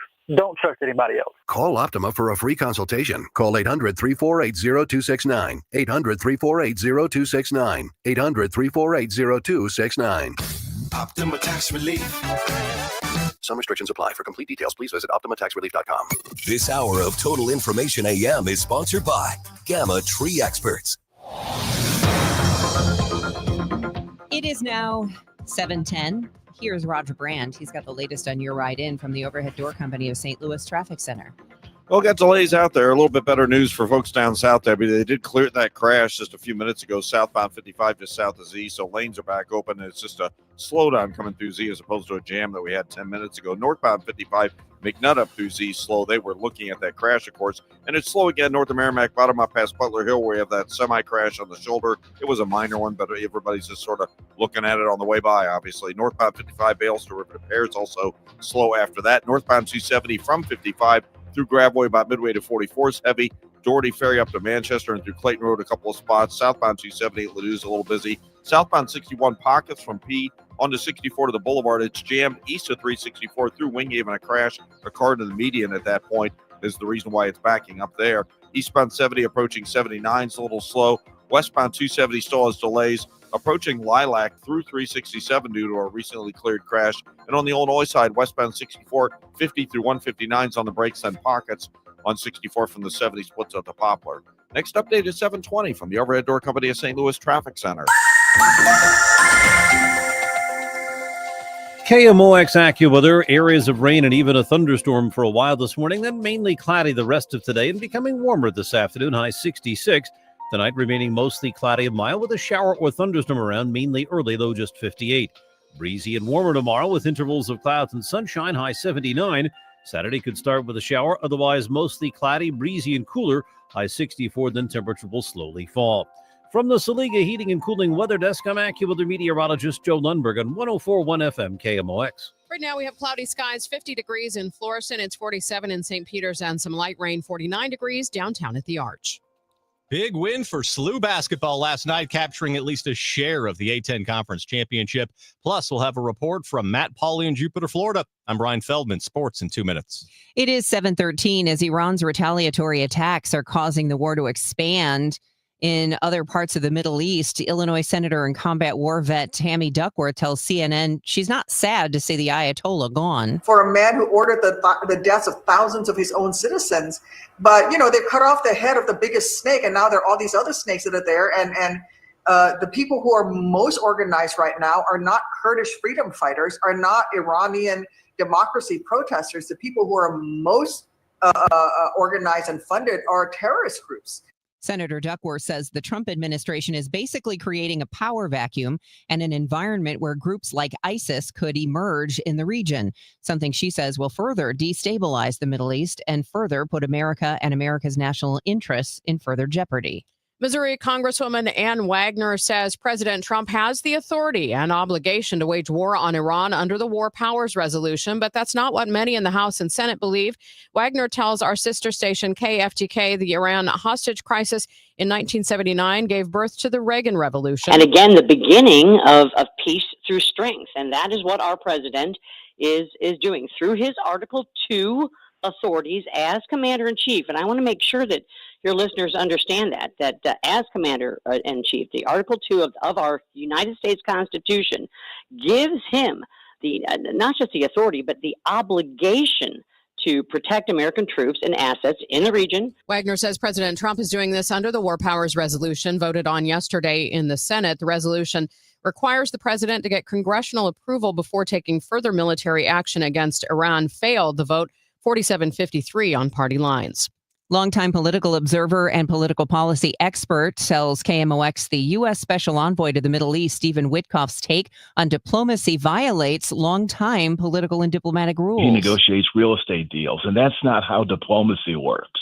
And it just feels like he's playing a game that's just very, very different than what has traditionally been the code for how diplomacy works. John Shaw is director of the Paul Simon Public Policy Institute at Southern Illinois University in Carbondale. He says the administration's new approach to negotiations flips how the U.S. has traditionally operated overseas. It's a fairly crude transactional approach to negotiating that reflects the Trump administration, but usually does not lead to sustainable agreement. Now, a St. Louis Cardinals Spring Training Report, sponsored by St. Louis Composting.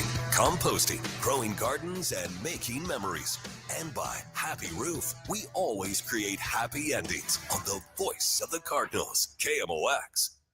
The Cardinals lose to the Nicaraguan WBC team 2-1 yesterday. While the position player group consisted mostly of minor leaguers, the club runs out a number of pitchers who are likely to be on the opening day roster. Expected opening day starter Matthew Liberatore becomes the first Cardinals pitcher to pitch into the fourth this spring, allowing 2 runs. Manager Oliver Marmol says Liberatore is right where they want him to be. Some may start to ask about early in camp is like velo, which is kind of not a box we care to check this early on. But the fact that he's inching towards where we need that to be. He's locating his secondary stuff really well. Like a game like today was solid. This time last year was not clear if Liberatore was going to be a starter. Now he's the club's presumed top starter. Marmol says it allows Liberatore's spring work to be even better. When you know that the club is committed to you in that kind of role, then it allows you to just double down on the things that you know you need long term in order to do it well. Liberatore has now thrown 8 1/3 innings over 3 spring starts, allowing a total of 3 runs. In Jupiter, Florida, at Cardinal Spring Training, Matt Pauley, KMOX Sports. The Cardinals face the Pirates today in Bradenton, Florida. Dustin May will start on the mound. It's the free agent signee's first Grapefruit League appearance. He'll oppose Mitch Keller, first pitch 12:05 right here on KMOX. On to college hoops. Brady Dunlap's going to dribble it out. 4, 3, 2, 1, 79, 65. The Bills win it. They're now 27-3 on the season, 15-2. And regular season conference champions. Bob Ramsey says it all on KMOX. The Billikens regular season conference champions in the A-10 after taking down Loyola Chicago last night at Chaffetz Arena. SLU gets the 1 seed in the upcoming conference tournament. Amari McCautry, 18 points. Deion Brown, 15. And SLU finishes unbeaten at Chaffetz for the first time in the building's 18-year history. One more regular season game to go. That is Saturday at George Mason. On the ice, the Blues take down the Kraken 3-2 to stop Seattle's 5-game winning streak. Dylan Holloway with the go-ahead goal in the second period. The Blues will stay out west and face the Sharks tomorrow night. And other hockey news, it appears Colton Parayko is on the move. TSN reports the Blues trading the defenseman to Buffalo. Parayko in the 4th year of an 8-year contract and a key member of the 2019 Stanley Cup team right here in St. Louis.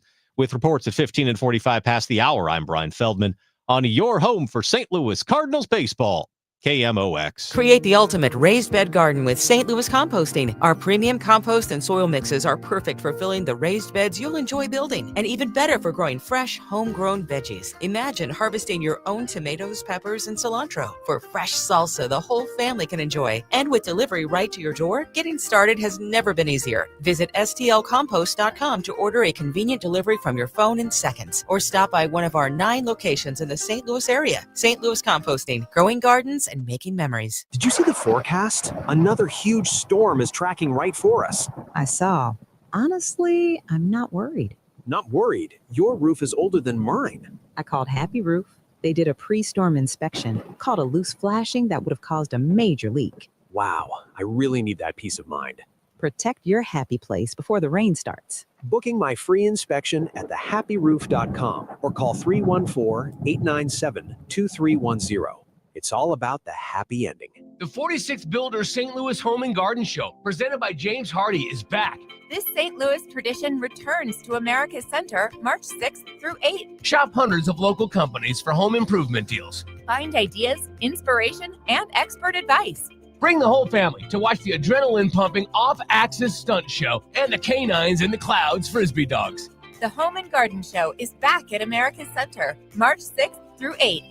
Details at stlhomeshow.com. I'm Dan Morgan of Morgan & Morgan. Last year, millions of people called us for representation. Why? Because trust grows when you win, and we've won a lot. Over $30 billion and counting. When you call America's largest injury law firm, you're calling a family. You're calling an army, our army. You're calling somebody who will fight for you. Injured? Let our family fight for your family. Morgan & Morgan, forthepeople.com. The choice of a lawyer is an important decision and should not be based solely upon advertisements. Past results afford no guarantee of future results. Every case is different and must be judged on its own merits.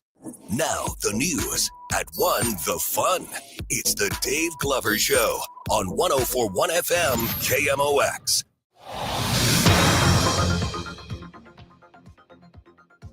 It is 7:20. This is Total Information AM. I'm Debbie Monterrey, along with Megan Lynch and Roger Brand in the Overhead Door Company of St. Louis Traffic Center. Well, if you're heading into work this morning, you got some delays. Obviously, the weather is certainly a part of it on your drive in. If you're coming in from the North County area or out of Madison County, the only good spot we have, the bright spot, I guess, is westbound 270 is finally back on track there. But eastbound 70 is slow east of K to TR Hughes.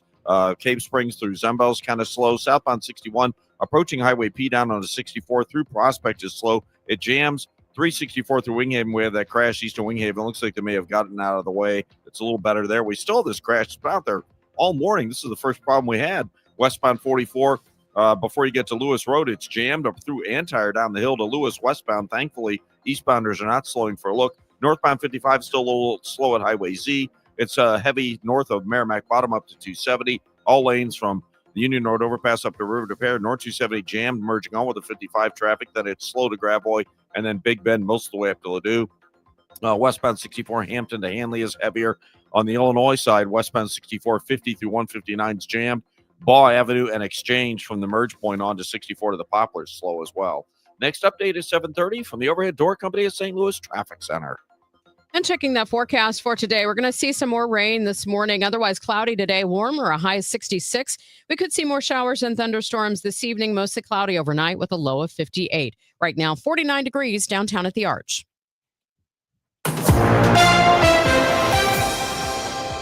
It is 7:22 and the news continues. A 56-year-old Godfrey man is accused of sexually abusing and assaulting a victim for 4 years.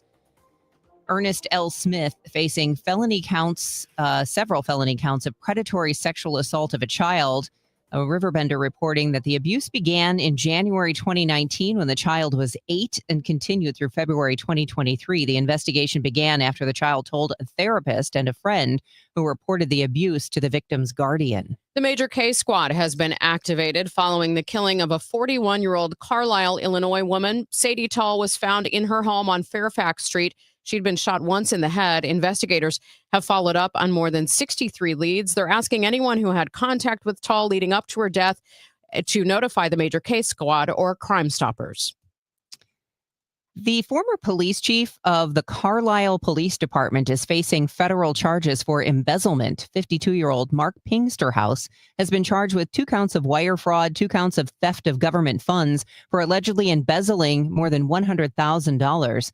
The indictment says the Pingsterhouse took funds between 2017 and 2025 when he acted as police chief for the city of Carlisle and as the chief financial officer for the Carlisle Fire Protection District. Pingsterhouse accused of using money for things like WNBA tickets and jewelry. He's also accused of taking funds from the Carlisle Police Department's Drug and Education Fund, the FBI Springfield field office leading the investigation. St. Louis County is giving grace to bars, gas stations, and other venues with now illegal video lottery terminals, at least for now. St. Louis County Prosecuting Attorney Melissa Price Smith says her office is working with the Missouri Attorney General, but says they are also working with the businesses who stock these illegal slot machines. Our most important goal right now is to give these store owners notice that these machines are illegal.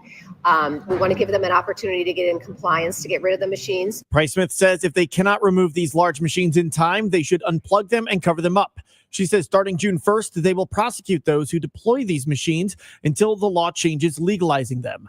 She declined to comment on County Executive Sam Page saying he would go after the liquor licenses of businesses who use them. Sean Malone, KMOX News. Republicans in the Missouri legislature want to make it harder to pass constitutional amendments on statewide ballots. A Cole County judge Wednesday ruled the ballot language must clearly alert voters that it's the intent of that measure and remove what critics call ballot candy from the language. Judge Daniel Green says the first 2 lines merely restated current law. Amendment 4 will be on the November ballot and would make it possible for a small minority of voters to defeat constitutional amendments. The case was brought by the Missouri Association of Realtors, which is backing an opposition PAC whose spokesman says the judge recognized the legislative attempt to mislead citizens. Missouri House Committee advances the proposal to eliminate the state income tax. The Commerce Committee voted 7-3 yesterday to send the constitutional amendment to the full House. Under Governor Mike Kehoe's plan, the state would gradually phase out individual income taxes as sales tax revenue hits certain benchmarks. That includes expanding the sales tax to cover services which currently aren't taxed. Supporters say it would make Missouri more competitive and put money back in workers' pockets. House Minority Leader Ashley Awney says, quote, nobody in Missouri is complaining that sales taxes are too low. If the full legislature approves it, voters would have the final say in November. Missouri lawmakers are also debating new statewide insurance standards for drivers who work through apps like DoorDash or Walmart Spark. I'm Michael Calhoun. Jorgen Schlemer, representing Walmart, testified against the bill. I think the key point is when does a person stop using their car for personal use and when does it start becoming commercial use? The measure from Marshall Republican Senator Curtis Gregory is now being considered by the Senate Insurance and Banking Committee. He says he wants Missouri drivers adequately covered at all times. There's a new man in charge of the St. Louis Development Corporation. Stephen Westbrooks has been named the new president and CEO of the city's development arm, most recently serving as the executive director of the Illinois Facilities Fund. He oversaw $1 billion in assets there. Westbrooks is a St. Louis native who has served on local boards and councils, including the Federal Reserve Bank of St. Louis, the Great Rivers Greenway Foundation, and Tower Grove Park. In a statement, Westbrooks says he sees great potential in St. Louis and looks forward to collaborating with stakeholders to drive meaningful change. His first day at the SLDC is on March 30th. It's 7:27. This time check sponsored by Jerry Kelly Heating, Air Conditioning, Electrical, and Plumbing. It's time for a $98 furnace tune-up. There's nothing like hearing your friends and family clearly. A grandchild's laugh, conversation with a friend, or the punchline to a joke. Charlie Brennan here with Dr. Colleen Bosler from the Audiology Center. Dr. Bosler and her team understand that hearing is personal. That's why you'll always work with certified audiologists like Adam Voss, Bailey Campbell, and Dr. Colleen Bosler. That's right, Charlie. We offer hearing aids from all major manufacturers, so our recommendations are based on what fits you best. With us, we follow best practice fitting methods to ensure your hearing aids are programmed precisely for your unique hearing needs. But our care doesn't end when you walk out the door. As we know, hearing aids require continued support, adjustments, and maintenance, and we offer these services at no extra cost to you. Because better hearing isn't just about devices, it's about reconnecting to the moments that matter most. Call us today at 636-441-7470 or visit us online at theaudiologycenterstl.com. When it comes to planning your retirement, there's a lot to think about. Portfolio management, tax planning, and retirement income just to get started. Steve All and his team at the All Financial Group focus on those things and more. Their goal is to help you achieve your goals. Call 636-230-8824 or online, yourmoneymattersstl.com. Investment advisory products and services made available through Impact Partnership Wealth, LLC, IPW, a registered investment advisor. Insurance and annuities offered through Steve All, NPN number 153-07419. At LendSeek, we know running a business takes heart, hustle, and sometimes a little help. That's why we stand with you with our exclusive AI lending platform, connecting you to over 100 funders. If you've been in business for at least 2 years with a minimum annual revenue of $500,000, you can get up to $1 million in funding in as fast as 24 hours. No collateral, no prepayment penalties, no red tape. Apply today with no cost or obligation at lendseek.com. That's LENDSEEK.com. Glover here for my friends at Cantor Injury Law. Cantor is local, and we're here doing the work every day. We're right here in St. Louis, and we're ready to fight for you. CantorInjuryLaw.com or call 314-628-9999. The choice of a lawyer is an important decision and should not be solely based on advertisements. KMOX, delivering accurate, timely reporting every day and rising to the moment when major stories unfold. I think the president has all the authority he needs to protect the country from the revolutionary regime in Iran. The Iranian Air Force is no more. The U.S. government said to all Americans in the Middle East, get out. There are real fears a longer conflict could lead to higher inflation. One reason? Rising gasoline prices. We will now begin to expand inland. If it matters, it's on 104.1 FM, KMOX.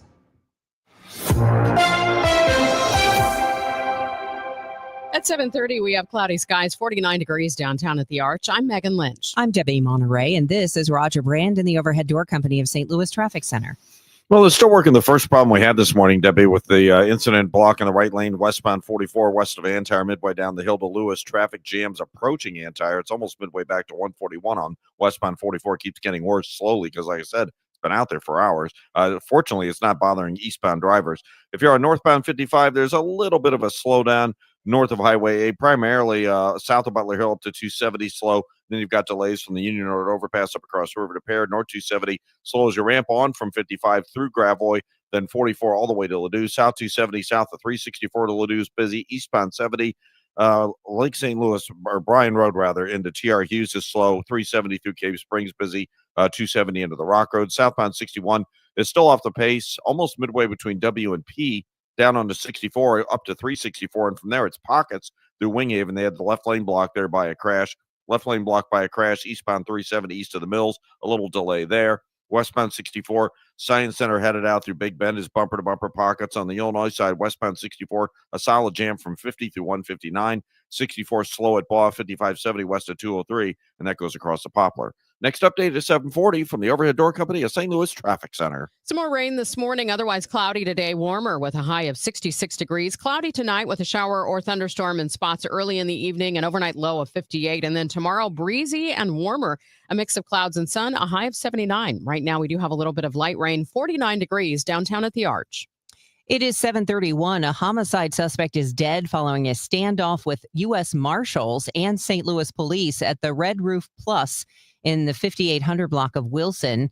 That's just west of the hill at 44 in Hampton. A second man in the room with the homicide suspect had a gunshot graze wound to his head, but it is not known who shot the man. St. Louis Police Major Janice Bachstruck. So what happened inside that room is part of our investigation now. So the Force Investigation Unit is here. They will work alongside the Homicide Division in doing an investigation into what occurred inside that room. There was a firearm recovered from inside that room, and that investigation, like I said, is ongoing. The U.S. Marshals has one St. Louis police officer assigned to the task force. Bachstruck says the man that had the non-life-threatening graze wound potentially has some criminal activity that police are also investigating. Maria Kina, KMOX News. The state-appointed St. Louis City Board of Police Commissioners and the mayor say they aim to reset following tension around civilian oversight and the budget. We remain transparent, accountable, and finding a responsible way, or a path forward that ensures meaningful. Board President Chris Saraceno reading an opening statement committing to working collaboratively with the mayor to solve the budget gap and the question of civilian oversight. Mayor Kara Spencer says recent negotiations are still far apart, due in part to the city's responsibility to pay out benefits to officers for life. Pension costs, those lifelong health benefits, and so those are not included. They were not included in the police department's budget. Saraceno says the change from local control to state-appointed control has resulted in a lot of these processes being built on the fly. And at the end of the day, if we don't have the police officers and the citizens of the neighborhoods in the St. Louis at the forefront of what we are discussing, then we're not doing our job. Sean Malone, KMOX News. It is 7:33, and the news is sponsored by Michael's Flooring Outlet, the flooring experts, michaelsflooringoutlet.com. Stick around. We've got your Bloomberg Money Minute coming up next. Okay, class, let's begin. Psst, love your boots. I just sold a pair like that on eBay. Oh, really? Yeah, it took like 2 seconds to list, and they sold almost immediately. I've been selling everything lately. Some chunky boots, a faux fur coat I never wore, and a vintage chair that was more of an expensive clothing rack. You know, I actually bought these on eBay. Wait, are you Kitty Sell Stuff from Brooklyn? Okay, quiet, please. Find what you love, sell what you don't. eBay, things people love. This is the story of the one. As a procurement manager for a hospital system, she keeps every facility in her network stocked and ready. That's why she counts on Grainger to be her single source for thousands of products, from disinfectants to lighting, air filters, and more. And with fast, dependable delivery, Grainger helps her keep every facility stocked, safe, and running smoothly. Call 1-800-GRAINGER, click Grainger.com, or just stop by. Grainger, for the ones who get it done. Your Money Report now. It's sponsored by Busey Bank. This is a Bloomberg Money Minute. The Federal Communications Commission is taking aim at farm-based call centers run by America's telecom giants. The agency is proposing an English proficiency requirement for overseas employees and limits on the volume of calls they can handle. The FCC says the potential rules will encourage telecom companies, including AT&T, Verizon, and T-Mobile, to bring call center jobs back to the U.S. Checking on your money. Yesterday was likely a good day for your 401k. Stocks rose on data showing service industries grew at the fastest pace in 4 years. This morning, stock futures are looking at small losses. Oil is continuing its climb on all the disruptions to the energy markets from the war in the Middle East. And shares of Broadcom soaring in trading. The company says it expects its artificial intelligence chip sales to top $100 billion next year. Broadcom has seen its valuation surge in recent years, helped by deals to make custom AI chips for companies. Courtney Donahoe, Bloomberg Radio. This is the Let's Revitalize Our Neighborhoods commitment. This is the Roll Up Our Sleeves and Pitch In commitment. This is Busey, where our commitment to strengthen our communities is a top priority. Through energetic, engaged volunteers, through monetary support, community leadership, and advocacy. Because Busey is more than a bank that does well, we're a bank that does good. Busey Bank, building business, growing wealth, since 1868. Member FDIC. Hey, Cardinal Cowboy here. Who would have thought a car crash would have led to charities, TV shows, and cheering with the best fans in the world? I'm thankful for every day. And so are my friends at Renner Garage Door. They've been turning garage doors from zero to hero since 1966. With help from trusted brands like Delden, Amar, and LiftMaster, honest family-style service you can count on. So giddy up and get your free repair or replacement quote today. Giddy up! RENNER, RENNER. You can feel the Clydesdales circling the field. Hear the stands come alive. Smell the hot dogs, the popcorn, and cold beer in the air. See the crowd rise as the first pitch hits the glove. And just like that, a new season begins. The countdown is on until opening day, and tickets start at just $49. Don't miss St. Louis's favorite holiday. Get your tickets at cardinals.com/opening day. This season, step up to the ultimate game day experience with Cardinals all-inclusive tickets. Enjoy a full buffet, complimentary bar, and unbeatable views inside Busch Stadium. It's great food with great company for every pitch, hit, and home run. Choose your experience in the Budweiser 703 Club, UMB Champions Club, Professional Red Jacket Club, and more.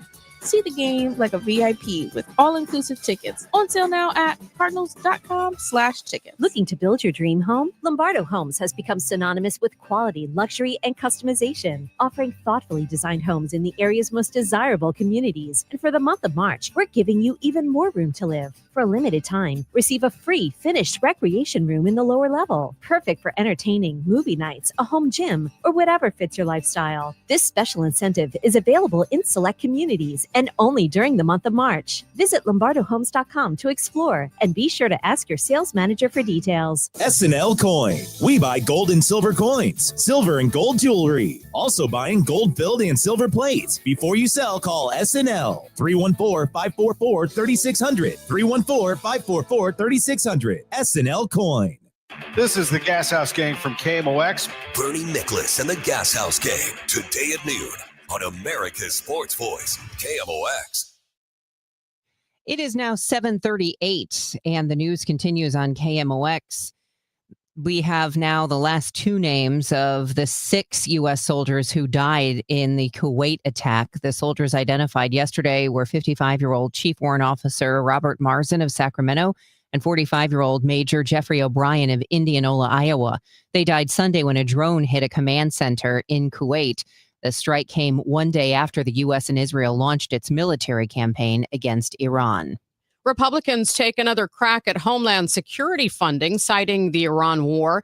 The House already approved a DHS spending bill in January. It faltered in the Senate as Democrats insisted on changes to immigration enforcement operations. Funding for the department lapsed on February 14th. Republicans calling on Democrats to reconsider in the wake of the current conflict in Iran, arguing it's a cynical effort that will fail without changes to immigration enforcement operations. A Haitian man has died in U.S. immigration custody. A man confined at an Arizona immigration detention center for months after the denial of his asylum application has died at a hospital. The man's brother says 56-year-old Emmanuel Damas told officers he had a toothache, but was never sent to a dentist. Damas is among at least 9 people who have died in ICE custody this year. A report from the Maricopa County Medical Examiner's Office says Damas's cause of death is pending. 7:40, time to update you on the roads. We'll get the latest from the Overhead Door Company of St. Louis Traffic Center. Roger Brand, how's it look? There are lots of delays out there, Megan. No surprise, I guess, wet roads, and it's a busy morning because of it. Eastbound Highway 70, you've got delays from Lake St. Louis Boulevard all the way to T.R. Hughes, a little slow at 370.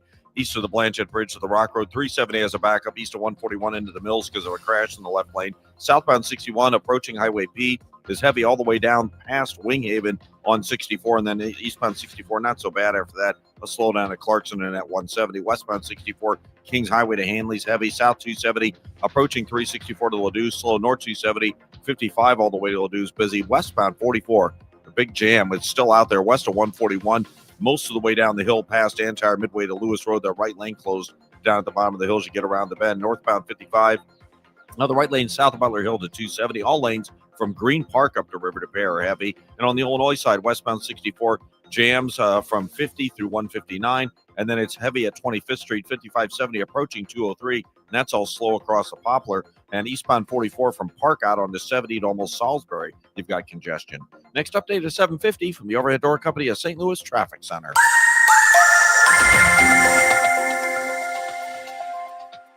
Let's get you caught up on the forecast. It looks like things might be brightening up a little bit in downtown St. Louis. Just looks still a little overcast, but our AccuWeather meteorologist Joe Lundberg tells us what's in store. Well, it's definitely still just cloudy across the air, and I think we're going to keep those clouds all day long, Debbie. Most of the showers and thunder showers now are slipping to the east of the city. There's still some showers around north, west, south, and east, but they're real spotty in nature at this point in time. And I think once we get past late morning, the rest of the day is probably pretty dry. Our high temperature gets to 66. It could be a shower or thunderstorm in the area tonight, especially early, the low 58. But then the warm air really takes over tomorrow. A south to southwest breeze. Clouds break for some sun. Temperatures will get into the upper 70s. Watch out for some strong to potentially severe thunderstorms tomorrow night ahead of a cold front. As it moves through early Saturday, a leftover shower early, then mostly cloudy, breezy, and cooler. We start at 64 and end of the 50s on Saturday. But that cool down is brief, and we go right back to 70 with some sunshine on Sunday and probably into the upper 70s to near 80 with sunshine on Monday. Right now it's 47 at St. Peter's, 48 in Florissant, cloudy, 50 downtown at the Arch. From the Saliga Heating and Cooling Weather Desk, I'm AccuWeather meteorologist Joe Lundberg on 104.1 FM KMOX. An undefeated season at home for St. Louis University men's basketball. How about that? Highlights from their game last night against Loyola Chicago coming up in sports in 2 minutes. More news now at 7:43. The House Oversight Committee has voted to subpoena U.S. Attorney General Pam Bondi. The motion compels Bondi to appear before the panel for a closed-door deposition on the Justice Department's handling of the Epstein files. 5 Republicans voted with every Democrat on the committee to subpoena Bondi. Massachusetts Democrat Stephen Lynch says not all the files have been released as Congress had ordered. We do know that a large tranche of the information that identified President Donald Trump, that was withheld by Bondi. An index of the files listed FBI interviews with a woman who accused Trump of sexually assaulting her when she was a minor. Michael Wallace, CBS News. Prosecutors in the U.S. Attorney Jeanine Pirro's office are dropping a criminal probe into whether former Democratic President Joe Biden and his aides unlawfully used an auto pen to issue pardons. The matter was closed because prosecutors were never able to find a legal hook to be able to pursue the matter further. Recently, a grand jury also refused to indict 6 Democrat lawmakers over charges they violated the law by urging military service members to reject unlawful orders in a video released last fall. In that matter, not a single grand juror voted in favor of an indictment. Texas Congressman Tony Gonzalez now acknowledges he had an affair with a former staffer who later died by suicide. Hours after the House Ethics Committee announced it would investigate whether Gonzalez engaged in sexual misconduct, the Republican told conservative radio host Joe Pags, I made a mistake and I had a lapse in judgment. Gonzalez did not discuss his relationship with former staffer Regina Santos Aviles, who took her own life last year, but said he had nothing to do with her death. Gonzalez's GOP primary runoff opponent, Brandon Herrera, posted on X, quote, "Is there anyone left who still trusts this now objectively proven liar?" Michael Wallace, CBS News. The Senate chose not to rein in President Trump's war powers. The House expected to vote on the War Powers Act today. Meanwhile, many Americans trying to flee the Middle East say they're trapped. They say they're not getting the help they need from the U.S. government. CBS News senior White House correspondent Weijia Jiang has more. President Trump projected optimism about the war with Iran. Somebody said, on a scale of 10, where would you rate it? I said about a 15. But the administration is getting lower marks for its efforts to help Americans escape the conflict zone. Trump was asked this week why there wasn't an evacuation plan. Well, because it happened all very quickly. Good morning. I'm Brian Feldman filling in for Tom Ackerman. In 18 years at Chaffetz Arena, St. Louis University men's basketball has never gone undefeated at home until now. After beating Loyola Chicago 79-65 last night, they finished the regular season 19-0 at Chaffetz. The win also clinches at least a share of the regular season conference championship. And it was sophomore guard Amari McCautry leading the way. Robbie drives, Ruben waiting on him, hands it inside to McCautry, left hand layup, good! From Robbie, it's a McCautry bucket. Excellent work inside that interior passing in traffic. Amari having himself a night. Bob Ramsey and Earl Austin Jr. on the call. Yes, quite a night for McCautry. A team high 18 points on 6 of 9 shooting. Deion Brown adds 15 of his own. SLU finishes up the regular season this Saturday at George Mason. On the ice, the Blues take down the Kraken 3-2 to stop Seattle's 5-game winning streak. Next up, they will stay out west and face the Sharks tomorrow night. On to baseball. Richard Fitz makes his second appearance of spring training, throwing 3 scoreless innings out of the bullpen in the team's 2-1 loss to the Nicaraguan WBC team. He's now thrown 5 innings without allowing a run, with his fastball sitting in the high 90s. Manager Oliver Marmol says he likes the way Fitz attacks hitters. Usage on even the fastball sinker, I think he mixed in 10 sinkers, so it's hard to just sit on one when you have 2 fastballs doing different things, and mix his other stuff well enough to keep you off balance. Starters' innings are getting tougher and tougher to find during Grapefruit League play, especially with Dustin May joining the rotation today. Fitz piggybacks yesterday, throwing the final 3 innings. Manager Oliver Marmol says Fitz can compete for a rotation spot even without getting starts in spring. If he's in a piggyback, and as long as he's getting ramped up and getting the innings, I think it's fine. And it still allows him to show us what he's capable of doing. So I'm not extremely concerned as to like him starting it or coming in after somebody at the moment. Fitz throws 19 of the 33 highest velocity pitches in the game. In Jupiter, Florida at Cardinal Spring Training, Matt Pauley, KMOX Sports. The Cardinals face the Pirates today in Bradenton. Dustin May will start on the mound.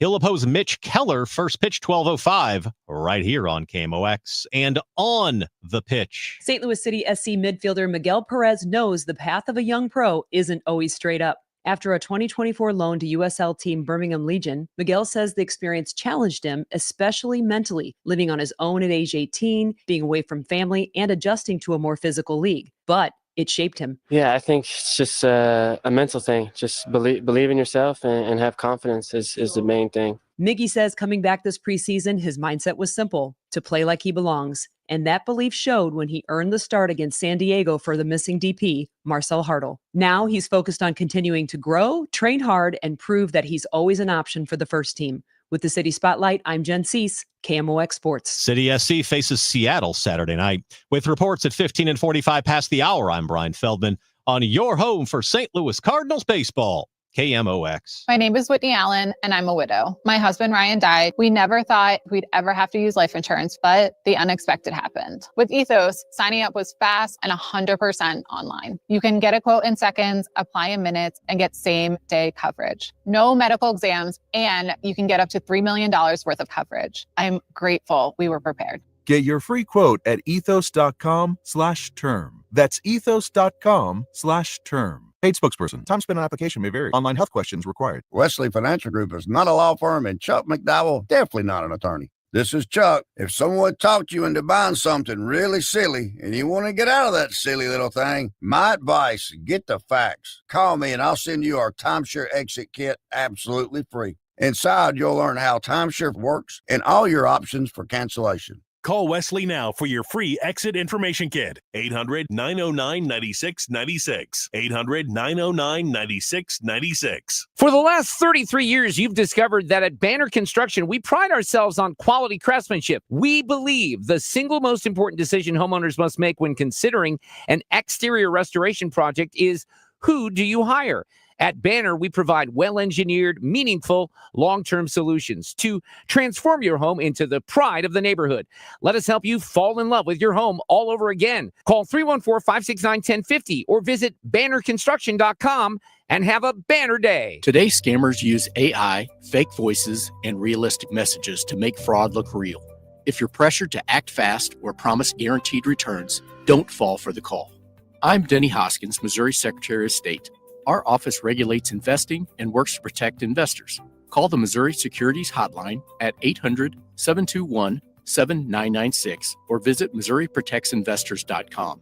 Paid for by the Missouri Investor Education and Protection Fund. This is a public service announcement. Total Information AM. The news continues on 104.1 FM KMOX.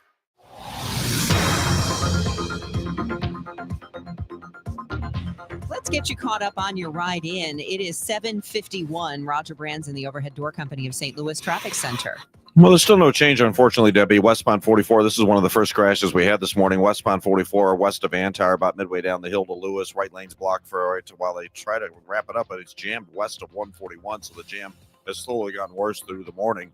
As you are headed that way, just be prepared. It's not any better, it's worse. So northbound 55 backed up Bayless through Weber, then it's slow up to Virginia. North 270 backed up 55 to Gravois. Looks like we have an incident there at Gravois. It's slow from 44 all the way up to Ladue. South 270, almost Dorset to Ladue is busy. Eastbound 70, there are pockets from 64 into TR Hughes, a little busy at Cave Springs, and from 5th Street in toward the Rock Road. 370, 141 past the Mills. We had that crash in the left lane. Southbound 61 at P and Wentzville Parkway, a couple of slow spots. On to 64 at Stop and Go pockets through Winghaven. It's slow east of 270 through Lindbergh and McKnight to Big Bend. Westbound 64 Hampton to Hanley and Clayton Warson out to 270 is pretty busy. South 170, a couple of spots from coming down from Delmar. Eastbound 44 downtown backs up at 55 to the Poplar, and then it's slow out into 70 past the McKinley. And the westbound 64 jam 50 through 159 west of 25th Street and 5570 near Exchange, heavy across the Poplar. Next update is 7:58 from the Overhead Door Company of St. Louis Traffic Center. Still some rain this morning, otherwise cloudy today, warmer, a high of 66. Mostly cloudy with a shower or thunderstorm in spots as we head into this evening. Overnight, just cloudy skies with a low of 58. And then tomorrow it's going to be breezy and warmer with a mix of clouds and sun, a high around 79 degrees. Right now we have cloudy skies, 49 degrees downtown at the Arch. It is 7:52. Health Secretary RFK Jr. setting his sights on Dunkin'. And New Englanders aren't happy. Kennedy issued this challenge to Dunkin' and Starbucks. Show us the safety data that show that it's okay for a teenage girl to drink an iced coffee with 115 grams of sugar in it. Massachusetts Democratic Governor Maura Healey responded in a tweet, "Come and take it." Yasmin Kari visits a Dunkin' in Boston every morning. Thank you. Her message to RFK Jr.? Don't try it. She says she's not worried about the sugar content in her iced coffee with cream, blueberry, and butter pecan. It's my pick-me-up for the day. Michael Wallace, CBS News. GLP-1 drugs used to treat diabetes and obesity could also help treat addiction. Correspondent Michael George reports. A study published in the British Medical Journal found the medications help lower the risk of addiction to alcohol, cannabis, nicotine, and opioids.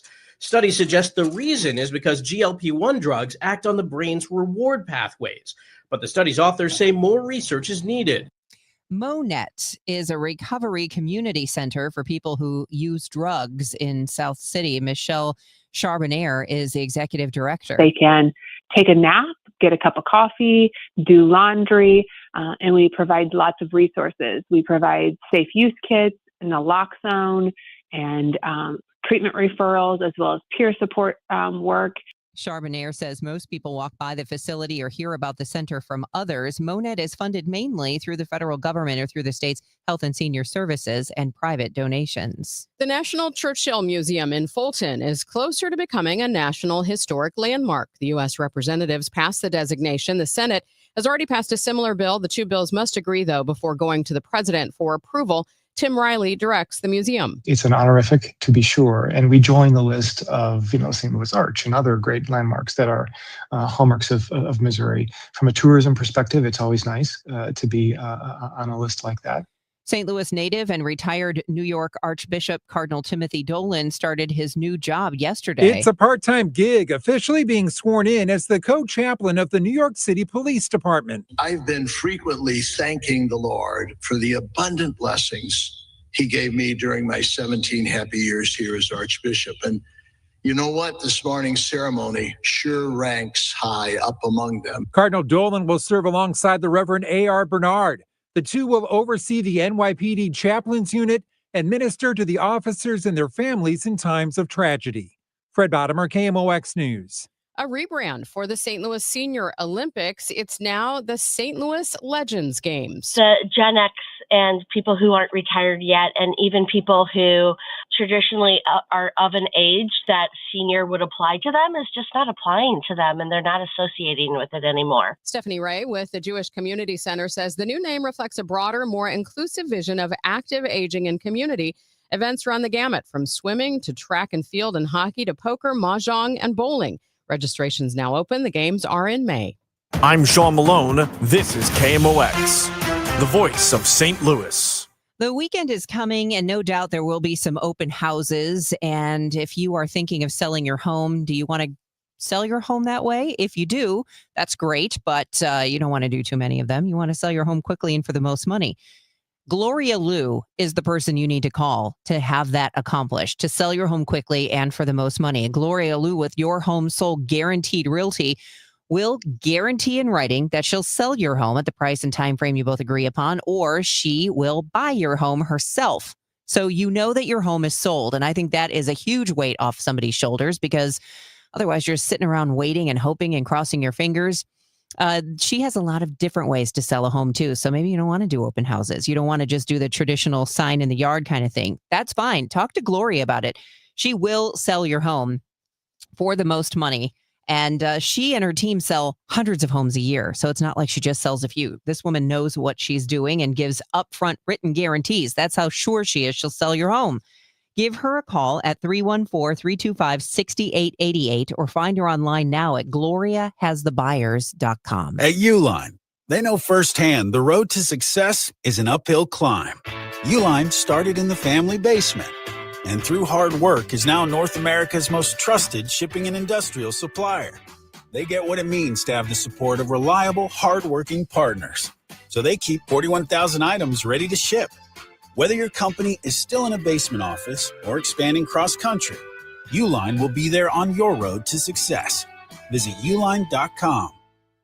One of life's greatest mysteries has finally been solved. Who let the dogs out? Spruce. It's spruce, the weed and grass killer that's safe for use around people, pets, and bees. When used as directed, spray the leaves for visible results in just 1 hour and dead weeds in just 1 day. You spray, they play. Spruce, pet friendly, weed deadly. Find wherever weed killers are sold. If you owe the IRS, you have a legal issue, and you need the The Lance Gen Drury X Law Firm and- will protect your rights. Log on at lancedrurylaw.com. Don't miss Mosby Building Arts Home Improvement Shows Saturdays from 11 a.m. to 1 p.m. on KMOX. One of the last call-in shows where you can get live answers to your remodeling, design, and construction questions. Tune in Saturdays at 11 a.m. Your ride home just got a lot less of this and a lot more of this. The 3-2 pitch with the runner going, a swing and a high fly ball, deep left field, and it's a gunner. Kevin Wheeler, Matt Pauley, Bernie Miklasz, 3 voices, 1 hour, all Cardinals. From roster battles in Jupiter to pennant races in St. Louis, the Redbird Rush Hour delivers. The Redbird Rush Hour, weeknights at 5 on the voice of the Cardinals, KMOX. Let's check in with Roger Brand. He's in the Overhead Door Company of St. Louis Traffic Center. Well, we still got our jam, Debbie, on westbound 44. It's basically almost 141, most of the way down the west side of the entire hill toward Lewis. Right lane's blocked from that crash from early this morning. Northbound 55 still slow from Bayless up through Holly Hills. North 270 backs up 55 to Gravois because of a crash just north of Gravois. They're trying to get out of the way. And then north of 44 all the way up to Ladue is busy. Southbound 270, Dorset down to Ladue is slow. Eastbound 70, a little busy approaching Lake St. Louis, K to TR Hughes, and 94 into the Rock Road heavy. Westbound 64, Hampton to Hanley, and then it's slow again. Clayton Warson out to 270. Next update at 8:10 from the Overhead Door Company of St. Louis Traffic Center. This is Thursday, March 5th. I'm Megan Lynch. Next hour on Total Information AM, could use of drones in warfare cross legal lines? We'll hear from an attorney who specializes in international law. I'm Debbie Monterrey. Americans are frustrated they can't get out of the Middle East. CBS News White House correspondent Natalie Brand will have the latest. This is AccuWeather meteorologist Joe Lundberg. Some rain and even a thunderstorm in the area for a while this morning. Mostly cloudy the rest of today, the high 66.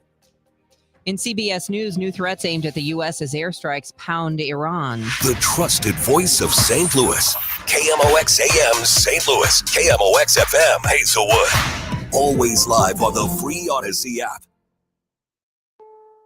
This is CBS News on the Hour, your home for original reporting. I'm Deborah Rodriguez. The conflict broadens in the Middle East. Eyewitness video shows explosions hitting western Iran with flames and black smoke billowing over the skyline. Chief correspondent Matt Gutman begins our coverage from Tel Aviv. What we're seeing is a sort of race against the clock. The U.S. and Israel are trying to wipe out Iran's missile capacity before they run out of missile interceptors, without which the city behind me would likely be smoldering. And while Iran is trying to conserve its stockpile in anticipation of a longer war. Iran has launched a new wave of attacks against Israel, American military bases, and countries across the region. Robert Berger reports from Jerusalem. We've continued to have air raid alerts throughout the day here, but it's much more sparse. The missiles coming in are much more sparse than they have been. Maybe one missile at a time, maybe two, but people are still running to bomb shelters. But because it's sparse, and these missiles are being knocked down by Israeli defensives, the all clear is announced a short time later. Turkey's issued a strong condemnation after 2 Iranian drones fell on Azerbaijan today. Politico reporting the president's chief of staff, Susie Wiles, is telling advisors to come up with ways to lower gas prices that have been climbing since the war began. According to AAA, they're up another few cents. Gas Buddies' Patrick DeHaan. We are now up over 24 cents from where we were over the weekend. The average price per gallon nationwide today, $3.25. Texas Congressman Tony Gonzalez now acknowledges he had an affair with a former staffer. before she died by suicide. Hours after the House Ethics Committee announced it would investigate whether Gonzalez engaged in sexual misconduct, the Republican told conservative radio host Joe Pags, I made a mistake and I had a lapse in judgment. Gonzalez did not discuss his relationship with former staffer Regina Santos Aviles, who took her own life last year, but said he had nothing to do with her death. Gonzalez's GOP primary runoff opponent, Brandon Herrera, posted on X, quote, "Is there anyone left who still trusts this now objectively proven liar?" Michael Wallace, CBS News. An explosion at a cocoa butter plant near Philadelphia.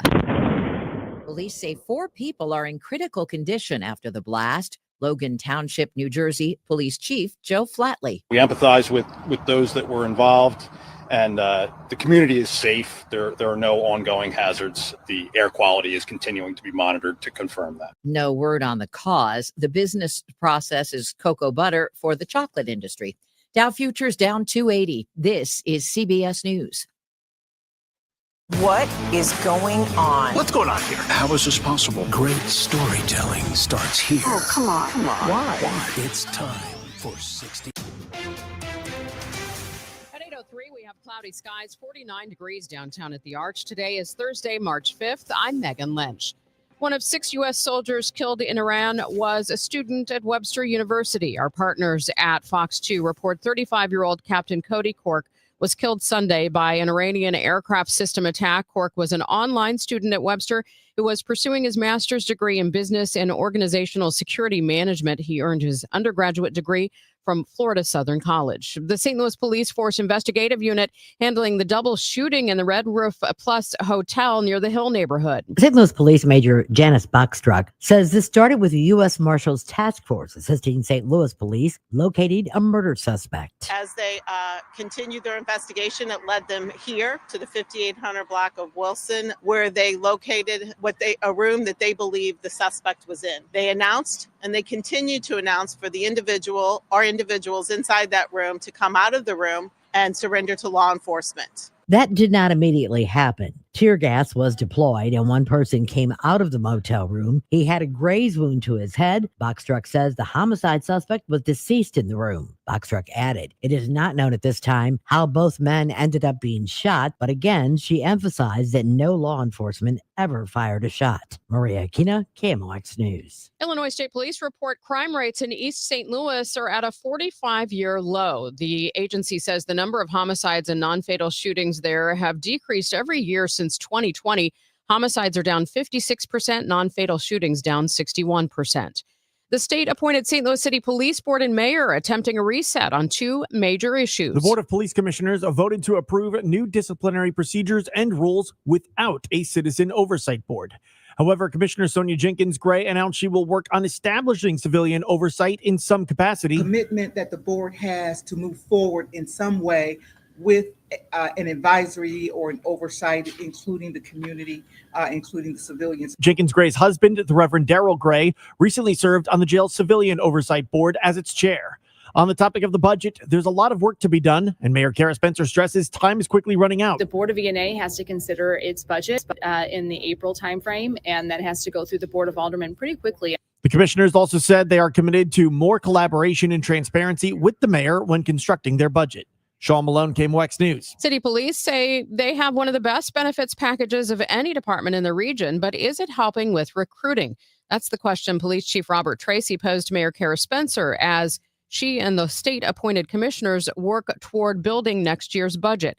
Chief Tracy says while the benefits are attractive to older current officers, there's one thing that matters when it comes to recruiting younger new ones. All these other police departments, they put their salary and they start right there, and these young men and women come up and say, I'm coming to this police department because of the economics. We in the St. Louis Metropolitan Police Department cannot put that up there because it would discourage people.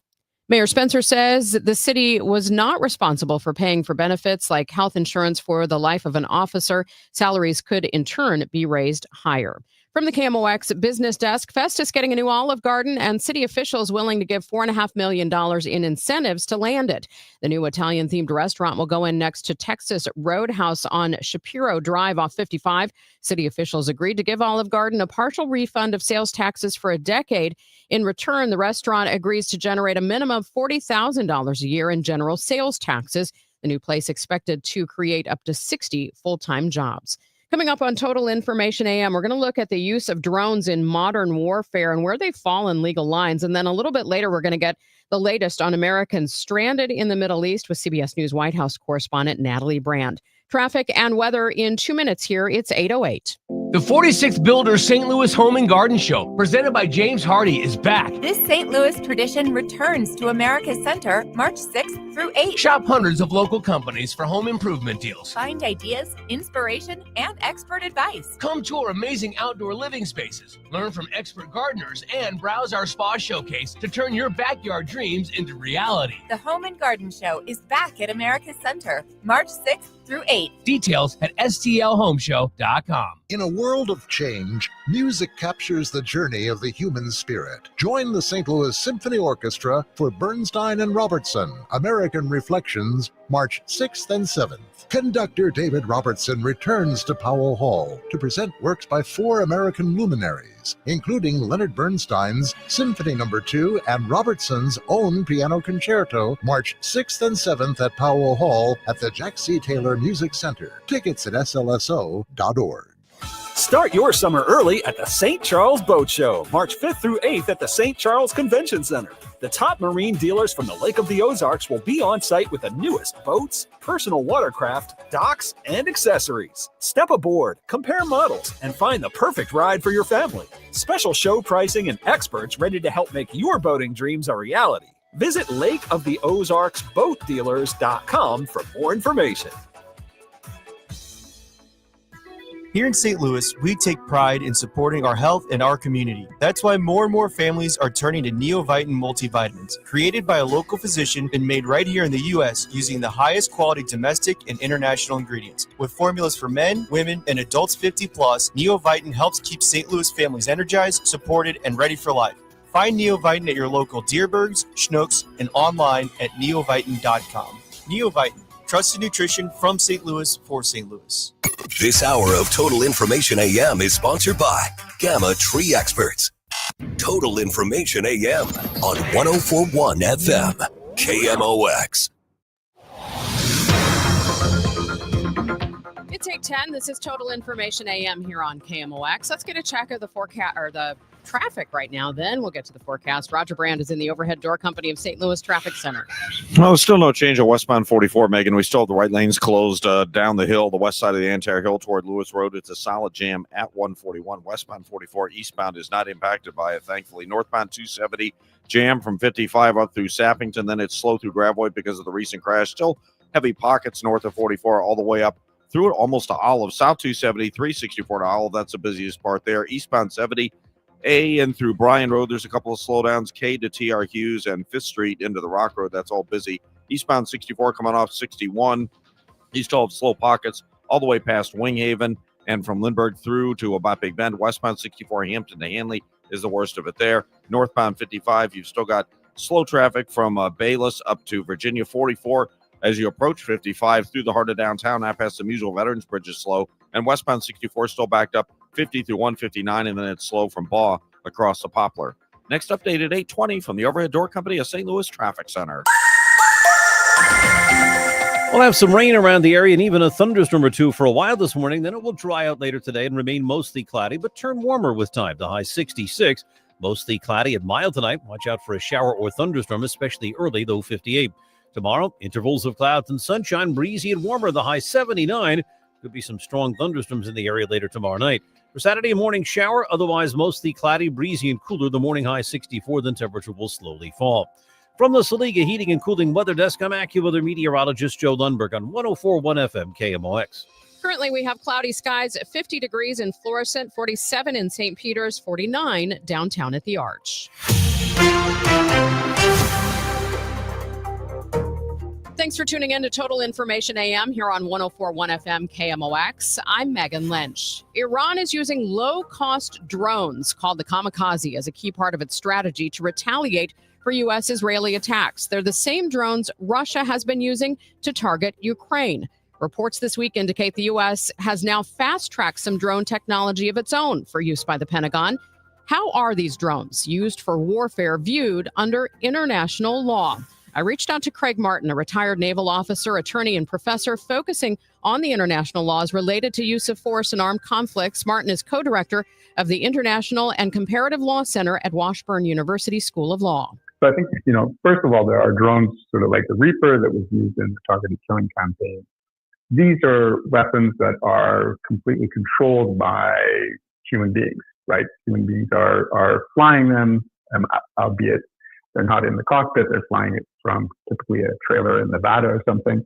But it is nonetheless under the control of human beings, and human beings are making the decisions as to where they go, and more importantly, when they're going to target, what they're targeting, and when they're going to actually fire their weapons. In contrast to that, the concern more recently is with more autonomous weapon systems, and even completely autonomous weapon systems. That is, drones that are operated by AI systems and can determine for themselves, based on their own analysis of a situation, where to go, and most importantly, what to target and when to fire. And that's the thing that is really, I think, of the greatest concern these days. Human Rights Watch and other non-governmental organizations have called for a ban of this kind of system, of systems that would be actually making the decision to kill human beings, for example, without other human beings really being part of the decision-making process. And you'll hear the terms human in the loop, human on the loop, and humans out of the loop in this context. And what that means is that certain systems include a human in the loop, that is, a human being is in the loop of decision making and can countermand the weapon system's decision to fire, for example. The human on the loop is sort of somewhat more distant, but is still able to intervene, is observing and can intervene. And the human out of the loop means a system that is just completely autonomous. It is just making decisions when to fire, what to kill, what to fire upon, what to target. And that's the fully autonomous weapon system that a lot of people have a lot of concerns about, both from an ethical and moral perspective and just a more practical one of whether those kinds of systems are going to be able to comply with international humanitarian law, or the law of armed conflict, which is the legal regime that governs the conduct of armed forces in an armed conflict. The fact that you say that there are groups suggesting there should be a ban on some of this suggests that maybe there's not really a clear legal framework in some cases for use of drones in international warfare. So again, I think we have to sort of unpack that. So I think the starting point is that there is a legal regime called international humanitarian law, also sometimes called the law of armed conflict, which does govern both the means and methods of warfare. And when we use the term means and methods of warfare, we're talking about the means being the weapons systems and the methods being how those weapon systems are being used. And so there is a very robust and fulsome legal regime that governs how armed forces are to conduct themselves in armed conflict, what weapons can be used and in what circumstances, and how, under what limitations they can be used. And so drones come within that framework. And so when we look at, for example, the use of Reaper drones in Afghanistan or the tribal areas of Pakistan in the 2010s, I don't think there was any concern that the use of drones in those circumstances was somehow outside of or not properly governed by IHL. IHL clearly governed the use of drones, and they were a novel or new weapon system, but they still fit within the framework. The bigger concern more recently is, and there's a debate about whether fully autonomous weapon systems would be able to fully comply with IHL and some of the core principles of IHL, or whether we need some more new legal regimes that would govern both the development and the deployment and use on the battlefield of fully autonomous drones. And there is a treaty regime called the CTW, which is short for Conventional Weapons Convention.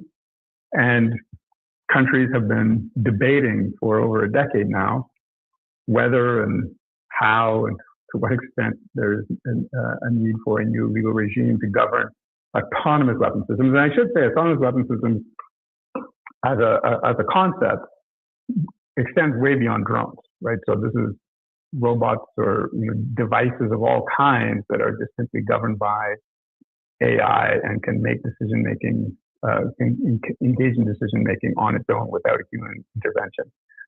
It's sort of a launch and forget weapon. You launch it and it goes out and it can make a decision on its own whether to target an object or a person. Right?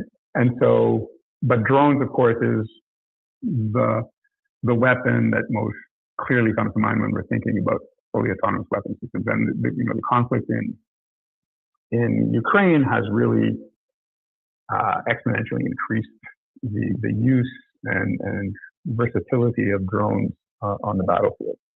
Drones have been used already in this current Iran conflict. What questions should the public be asking about their use on any side? And especially, I sent you an article from Reuters talking about a drone technology that's been fast-tracked for use in the U.S. military. Yes. So, the Reuters article you sent me is about the Lucas drone, which is a low-cost drone that was, as you say, fast-tracked by the U.S. military. But as I understand it, at least as far as what's being reported, the Lucas drone is not an autonomous weapon system. And so it is a loiter and fire, but for the most part, there are humans both in the loop or on the loop in the deployment of that system. If we just step back and sort of think, as a layperson, what should I be worried about in terms of my government deploying drones in a field of battle? I think the biggest concern, or the question we would have is, are they deploying it in a way that complies with international humanitarian law? In other words, are they ensuring that the drone, with human decision makers, are not targeting civilians, or that they are taking sufficient precautions in attack so that the harm to civilians and civilian objects is being minimized? If there's going to be collateral damage, are they ensuring that harm to civilians is not excessive in relation to the military advantage? The second concern, I think, these days is the military beginning to flirt with the idea of deploying fully autonomous weapon systems? That is a weapon system, like a drone that is operated by AI and is making the decision to kill human beings without a human being part of that decision making. That raises huge ethical, moral issues. And moreover, it raises concerns about whether an autonomous weapon system, making all the decisions itself without human intervention or supervision, is going to be able to comply with all of the principles of IHL, because some of those principles, the way that they are applied on the battlefield, can be very complex, very value and context dependent. So there are concerns that an AI can't make those kinds of decisions properly in some circumstances. And so we should be concerned about that. That's Craig Martin with the International and Comparative Law Center at Washburn University School of Law. 8:21, time for a traffic check with Roger Brand in the Overhead Door Company of St. Louis Traffic Center. Well, we're still jammed, Megan, on westbound 44. This jam from 141 all the way down the west side of the entire hill from the earlier crash. Only the left lane's open through there right now. Northbound 270, better, but there's still a couple of slow spots. 55 to Sappington. The bulk of the slow going, though, is north of 44. All the way up to Ladue is pretty busy. Southbound isn't that bad. Eastbound 70 still a little heavy. Lake St. Louis to Bryan, K to TR Hughes, east of the Blanchette into the Rock Road. Eastbound 64 backed up 364 through Winghaven. Then it's slow east of Lindbergh through the Interbelt. Westbound 64, Hampton to Hanley. Typical delays there. Northbound 55 just off the pace from north of Bayless up through Loughborough. Eastbound 44 Park out through the Arch Grounds. Westbound 64 still back up 50 through 159 and slow from the 70 split headed across the Poplar. And westbound 270 in North County, looks like we have trouble again at Bellefontaine Road. We have a jam back west of the Canal Bridge. Next update at 8:30 from the Overhead Door Company of St. Louis Traffic Center. We may still see a little bit of rain this morning, otherwise cloudy today. Warmer, a high of 66. Right now, cloudy skies, 49 downtown at the Arch. Okay, I have to tell you, I was just looking on eBay where I go for all kinds of things I love, and there it was. That hologram trading card. One of the rarest, the last one I needed for my set. Shiny like the designer handbag of my dreams. One of a kind. eBay had it, and now everyone's asking, ooh, where'd you get your windshield wipers? eBay has all the parts that fit my car. No more annoying, just beautiful. Millions of finds, each with a story. eBay, things people love. You know that Big Bargain detergent jug is 80% water, right? It doesn't clean as well. 80% water?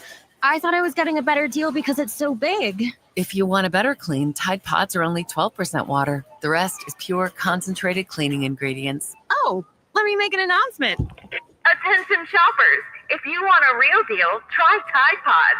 Stop paying for watered-down detergents. Pay for clean. If it's got to be clean, it's got to be Tide Pods. Water content based on the leading bargain liquid detergent. If you have ever listened to the radio or TV for any length of time, you've probably heard of America's #1 dog supplement, Rough Greens. Greetings, naturopathy Dr. Dennis Black, Amazon best-selling author and founder of Rough Greens here. And if your dog suffers from bad breath, itchy skin, licking paws, joint pain, or low energy, the truth is their food is probably to blame. You see, all commercial dog food is dead food. That's why I created Rough Greens. One daily scoop gives your pup the live vitamins, omega oils, probiotics, and enzymes that will bring their food back to life. Don't believe me? Let your dog try it before you buy it. I'll send you a free Jumpstart trial bag, risk-free. You just cover the shipping. Go to roughgreens.com. That's RUFFgreens.com. Use discount code NEWS. Don't wait. Give your dog the gift of vibrant health. Order now. It'll be at your house in a few days. Go to roughgreens.com. That's RUFFgreens.com. Discount code NEWS for your free Jumpstart trial bag today. Rough Green. We make any dog food better. When you've been injured in an accident, hurt on the job, or in a medical mishap, there are many reasons to call Morgan & Morgan. But here's reason number 5. We try more cases than anyone in America by a wide margin. We are on approximately 150 dockets a week and win a lot. Go to forthepeople.com to see our verdicts and results. I believe our results give you the best chance of a fair, fast, and just settlement. Insurance companies know who we are by reputation. Imagine me doing this ad if it wasn't true. They would be laughing. Trust me, nobody is laughing. Their employees and adjusters often hire us when they're hurt. They know, and now you know. All law firms are not alike, not even close. With over $30 billion collected for our clients, we became America's largest injury firm for a reason. Morgan & Morgan, forthepeople.com. The choice of a lawyer is an important decision and should not be based solely upon advertisements. Past results afford no guarantee of future results. Every case is different and must be judged on its own merits. Start the new year off on a healthier note by taking active liver supplements from New Nordic every day. Available online at Amazon or newnordicusa.com or at your local CVS, ShopRite, Meijer Grocery, or Wegmans. You're back with Total Information AM on KMOX. I'm Megan Lynch. Let's look at the latest now in the conflict in the Middle East. Fear and destruction there as the war with Iran rages on. At least a dozen countries in the region have been targeted by drones or missiles. We just talked about that on Total Information AM. But if you missed that conversation, you can go to KMOX.com or the Odyssey app to listen to that. Americans are among the millions that are potentially caught in the crossfire right now, and there's constant bombardment inside Israel. CBS News chief correspondent Matt Gutman is in Tel Aviv.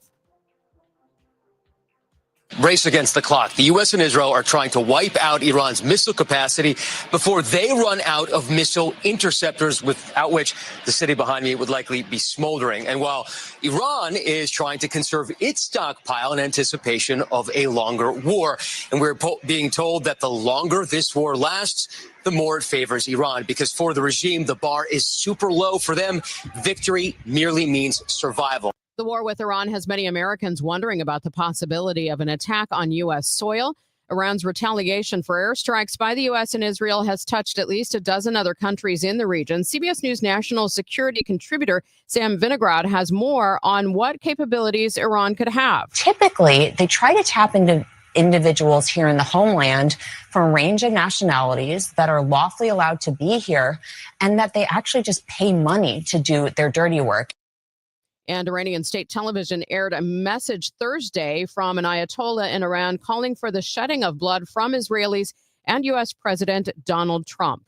The war with Iran has many Americans wondering what could happen next. Let's get more now from Sam Vinograd.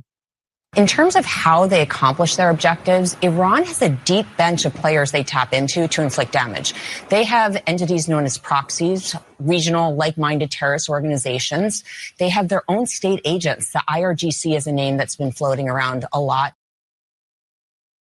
KMOX News Time is now 8:28. It's time for a $98 furnace tune-up. I'm Bob Burke, founder and chairman of Burke America Parts Group, a family of brands that includes RepairClinic.com, an appliance and HVAC parts solution company that's grown into an international brand. Before AmericanEagle.com, we partially launched a new technology platform developed by another firm.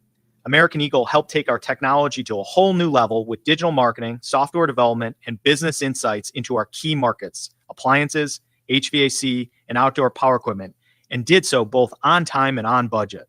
AmericanEagle.com has the resources, experience, and talent needed to produce solutions. Our new technology platform, developed by AmericanEagle.com, has produced tremendous results with higher traffic, conversion, engagement, and online revenue. If you have any home repairs you need to take care of, check us out at RepairClinic.com. If you need a world-class website or technology project, then I would highly recommend AmericanEagle.com. Call AmericanEagle.com at 773-NETWORK. That's AmericanEagle.com, 773-NETWORK. Saving money is hard, but what's worse is when you save all year, hoping to use that money for a nice vacation, and then your AC unit dies and that money is gone. Now imagine yourself in retirement. You've saved a nice amount, hoping to use it for fun. But every time you take money out of your 401k, you get hammered in taxes. It's a sad fact, but your number one expense in retirement may not be cruises and trips. It could be taxes. At the All Financial Group, we believe in keeping more of your money where it belongs, with you. Join the All Financial Group for their Taxes in Retirement Seminar, Tuesday, March 10th and Thursday, March 12th. Fund your retirement, not Uncle Sam's. You must qualify to attend. Call today to reserve your spot, 636-230-8824, or go online to yourmoneymattersstl.com. And services made available through Impact Partnership Wealth, LLC, IPW, a registered investment advisor. Neither the firm nor its agents nor representatives may give any tax or legal advice. Individuals should consult with a qualified professional for guidance before making any purchasing decisions. 8:30. Let's update the roads for you. There's a lot of backups out there. Roger Brand is in the Overhead Door Company of St. Louis Traffic Center. Well, good news on a couple of them, Megan. A couple of the westbound ones, they just picked up the lane restrictions, so that's good news. Those are the two biggest jams we had. Westbound 270, they were doing, I think, repair work from that crash earlier this morning near Bellefonte Road. They had only the right lane open, but they just opened all lanes just a moment ago. Now, traffic's still jammed midway between the canal and Chain Rocks Bridge into the area, but hopefully that'll thin out pretty quickly. And westbound 44, they opened up all the lanes before Lewis Road. Traffic is still jammed, 141 most of the way to Antire, though, just crawling, headed up the hill there. Other delays, eastbound 70 still slow, K to 79, 5th Street into the Rock Road, eastbound 64, Lake St. Louis Boulevard through Winghaven, still heavy, east of Lindbergh through the Interbelt, a little busy, westbound 64, Science Center to Hanley, that's slow, North 270, 44 up to Ladue, almost to Olive, southbound just Olive to 64 slow, eastbound 44 past the Arch Grounds downtown, heavy, westbound 64, west of 50 through 159 backed up, and then it's still slow from the 70 split across the Poplar. Next update at 8:40 from the Overhead Door Company of St. Louis Traffic Center. May see a little more rain this morning, otherwise cloudy today. It's going to be warm, a high of 66 degrees. Currently, we have cloudy skies, 49 degrees in downtown St. Louis. As we've been reporting here on KMOX, the Senate chose not to rein in President Trump's war powers during a vote yesterday, and the House is expected to take that up today. Meanwhile, Americans trying to flee the Middle East say they are now trapped in a war zone. Joining me, CBS News White House correspondent Natalie Brand with the latest. Good morning, Natalie. Good morning. Good to be with you. Are there many Republicans right now who support pulling back on the mission in Iran? So right now, if you talk to Republicans over on Capitol Hill, the vast majority of them are in support of the current operation. And that's why we saw that war powers resolution vote in the Senate aimed at trying to limit further military action in Iran right now fail. But some GOP lawmakers have expressed that if this expands in scope or ground troops get involved, that could change their position. Some GOP lawmakers saying that, yes, boots on the ground would require congressional authorization. And then one thing I'm watching is there, is a law in the books, the War Powers Act of 1973, which limits troops from remaining for more than 60 days without congressional authorization. So there is, a timeline that we should be watching if this extends, weeks and weeks longer. There are some Americans trapped in the Middle East right now that are worried about how long it's going to last. Some of them are saying they didn't get much notice to try and get out of the region. What are you hearing?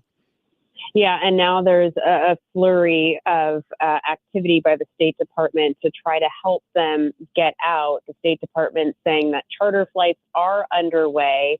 A spokesman saying that, they've helped more than 7,000 people with travel guidance, who reached their 24/7 task force that's been stood up. But it's our belief that there could be around 1 million or so in the region, although it's unclear how many of them are trying to get back. We know that one challenge has been that airspace has been closed in a number of places. So that's impacting the ability to get on a commercial flight. It's impacting the ability for charter flights to get in or out. But the State Department says they do want to hear from people, although there's also been reports of the hotline having issues. And, CBS News, our correspondent in Israel, Matt Gutman, even tried to call himself and repeatedly struggled to get through, although a producer this morning from, the United States was able to get someone on the line. So the message really that the State Department is stressing is if you are stranded, they want to hear from you. They want you to go to their website and try to fill out the intake form or try to get someone on the phone. They have all the numbers and information there, and they are trying to organize surge charter flights, military flights as they're available, or try to, help people book commercial opportunities, or in some cases, land routes that would get to countries that might have airports open. Historically, the U.S. embassies there would be a route. What's the status of the embassies there at this point? Yeah, well, they're still, trying to help people, but obviously in some places they've gone down to, just minimal staffing based on the threats that we've seen, the missile threats to U.S. assets in the region. And that's why there is this separate task force that's, running an operation to try to help the Americans stranded abroad. And it seems like that is, based here in Washington, D.C. So the administration has faced a lot of questions and criticism about, the initial struggles with that hotline. But now the message is, they are trying to work around the clock to get help to anyone who needs it. CBS News White House correspondent Natalie Brand, thanks for your time this morning. Thank you. Coming up on Total Information AM, we're going to check your money report, get another check of traffic, and then we're going to get a look at the latest snapshot of the region's economy with the St. Louis Fed. This is the story of the one. As a maintenance tech at a university, he knows ordering from multiple suppliers takes time away from keeping their arena up and running. That's why he counts on Grainger to get everything he needs, from lighting and HVAC parts to plumbing supplies, all in one place. And with fast, dependable delivery, he's stocked and ready for the next tip-off. Call 1-800-GRAINGER, click Grainger.com, or just stop by. Grainger, for the ones who get it done. Italian subs for your finance team at Chicago. Easy Cater. Burritos for your call center crew in Plano. Easy Cater. Bagels for your sales reps meeting clients in Charlotte. Easy Cater. Hot chicken sandwiches for your third shift warehouse workers in Memphis. Easy Cater. Your teams may be spread out across the country, but you've got one platform to feed them all, whenever and wherever they work, with food they love from favorite restaurants. Easy Cater. Food for the workplace, all in one place. Order now at easycater.com.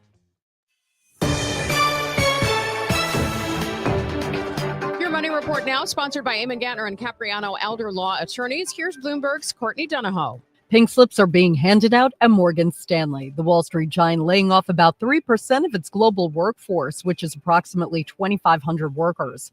Employees in a number of divisions are targeted, including investment banking and wealth management operations. Sources tell us the cuts are tied to individual performance, as well as changes in its business priorities and efforts to keep a lid on expenses. Checking on your money, stock futures are looking at losses this morning. Oil continuing its climb on all of the disruptions to the energy markets from the war in the Middle East. Crude is rising to $77 a barrel. And the owner of the New York Stock Exchange is investing in a cryptocurrency exchange. Intercontinental Exchange is acquiring a stake in OKX. The transaction comes about a year after OKX agreed to pay roughly $500 million in penalties after prosecutors accused it of processing more than $1 trillion of transactions without a license. Courtney Donahoe, Bloomberg Radio.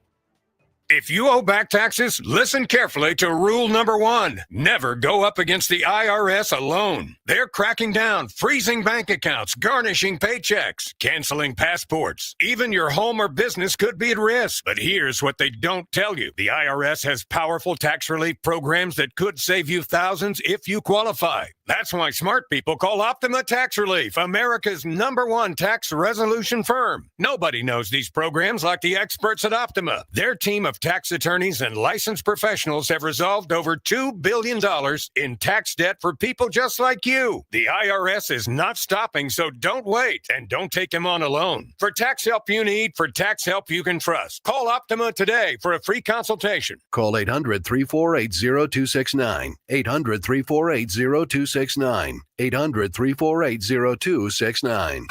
Optima Tax Relief. Some restrictions apply. For complete details, please visit OptimaTaxRelief.com. My house has a new glow. I love my windows. Universal Windows Direct. Hey, it's Dave. Right now, buy 2 windows and get 2 free and 0% financing for 36 months, plus $500 off your project. Call 314-334-2522. Like me, you'll be saying, I love my windows. I love my windows. They've got that brand new home effect. Universal Windows Direct. I'm Dave Glover, and I see clearly now thanks to the doctors, Dr. Greg Birdie, Ranjan Malhotra, Robert Brusati, and Andy Royer. You can too. Just go to youridoc.com.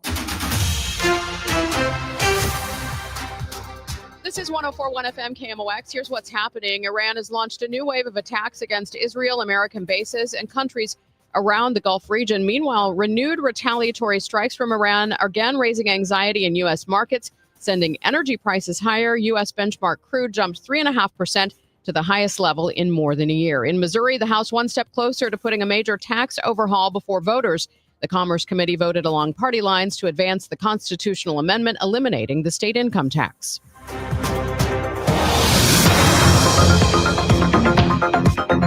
Let's see if things are starting to wind down a little bit on the roads. Roger Brand has the latest from the Overhead Door Company of St. Louis Traffic Center. Yeah, we're getting better, Megan. It's still a little slow westbound 270 approaching the Chain Rocks Bridge due to MoDOT road work they picked up on the Missouri side. Westbound 70, just west of Forestell, most of the way into Wright City. There's a backup there. We're just clearing a crash there. Eastbound 70 still a little busy. East of the Blanchette into the Rock Road. Westbound 70 around the city limits also heavy. Eastbound 64, both sides of Winghaven are kind of bogged down, and it's still slow east of Lindbergh to Big Bend. Westbound 64, Hampton to Hanley still slow. North 270, 44 all the way up to almost Olive is still heavy. Southbound Olive to 64, still some slower traffic. Westbound 44, a brief jam approaching 141. It opens up about midway to Antire now, so getting better pretty quickly there. On the Illinois side, westbound 64 is still slow, both sides of 159, and still heavy from the 70 split to the Poplar. I'm Roger Brand in the Overhead Door Company of St. Louis Traffic Center. From the Saliga Heating and Cooling Weather Desk, we are expecting a warm day today, a high of 66 degrees with cloudy skies. Cloudy tonight, showers and thunderstorms possible in spots, a low of 58. And then tomorrow, breezy and warmer, a mix of clouds and sun, really warm. We're expecting a high tomorrow, 79 degrees. Right now, we have cloudy skies, 49 degrees in downtown St. Louis.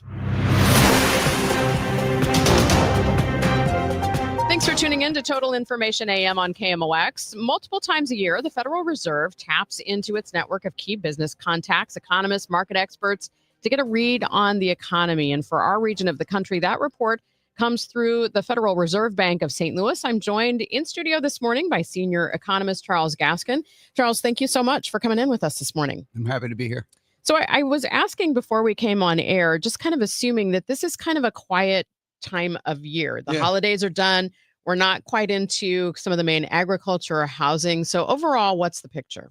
Yeah, so overall, the picture is one in which conditions generally remain unchanged since our last report, but they are expected to increase over the next couple of months. So that's a positive thing that we did hear from contacts. Labor market conditions were generally pretty stable.